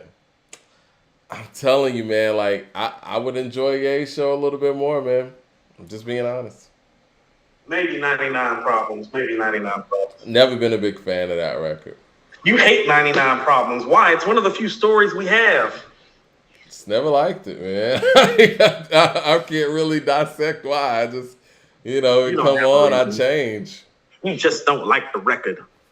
Just don't like the record. Okay, so I guess we already know who's going to be the last 10. Do you have any predictions on what their top 5 is going to look like? I have a prediction that I am probably going to be more belligerent last week than I was this week, because I'm pretty certain that when this list starts, it's going to go 10 Nicki Minaj and then 9 Nas. It's going to go 10 Nicki, 9 Nas. And at that point, my head's going to explode slightly, and everybody's going to see it live next week. Well, here's another added factor, right? So it's going to be next Wednesday. The Grammys are Sunday. We're going to talk about this more on Friday, because I'm actually interviewing a Grammy artist tomorrow. How many of these 8 Grammys do you predict that Kendrick will win?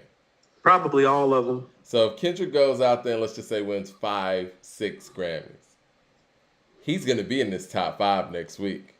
Because I don't even think they're done formulating their list. I think they're gonna look at the temperature of what's going on. Because after Kendrick, goes to the Grammys this weekend, he's gonna be a trending topic after he wins all these awards.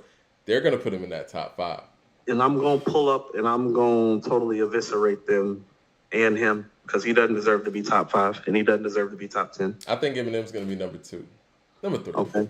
I think they're probably gonna do Tupac, Jay, yep. Eminem. Yep. Big. Big. Maybe. Drake. Wayne. It might be no. It might be Eminem, Drake, Kendrick. Just get me out of here. All right. We'll see y'all Friday.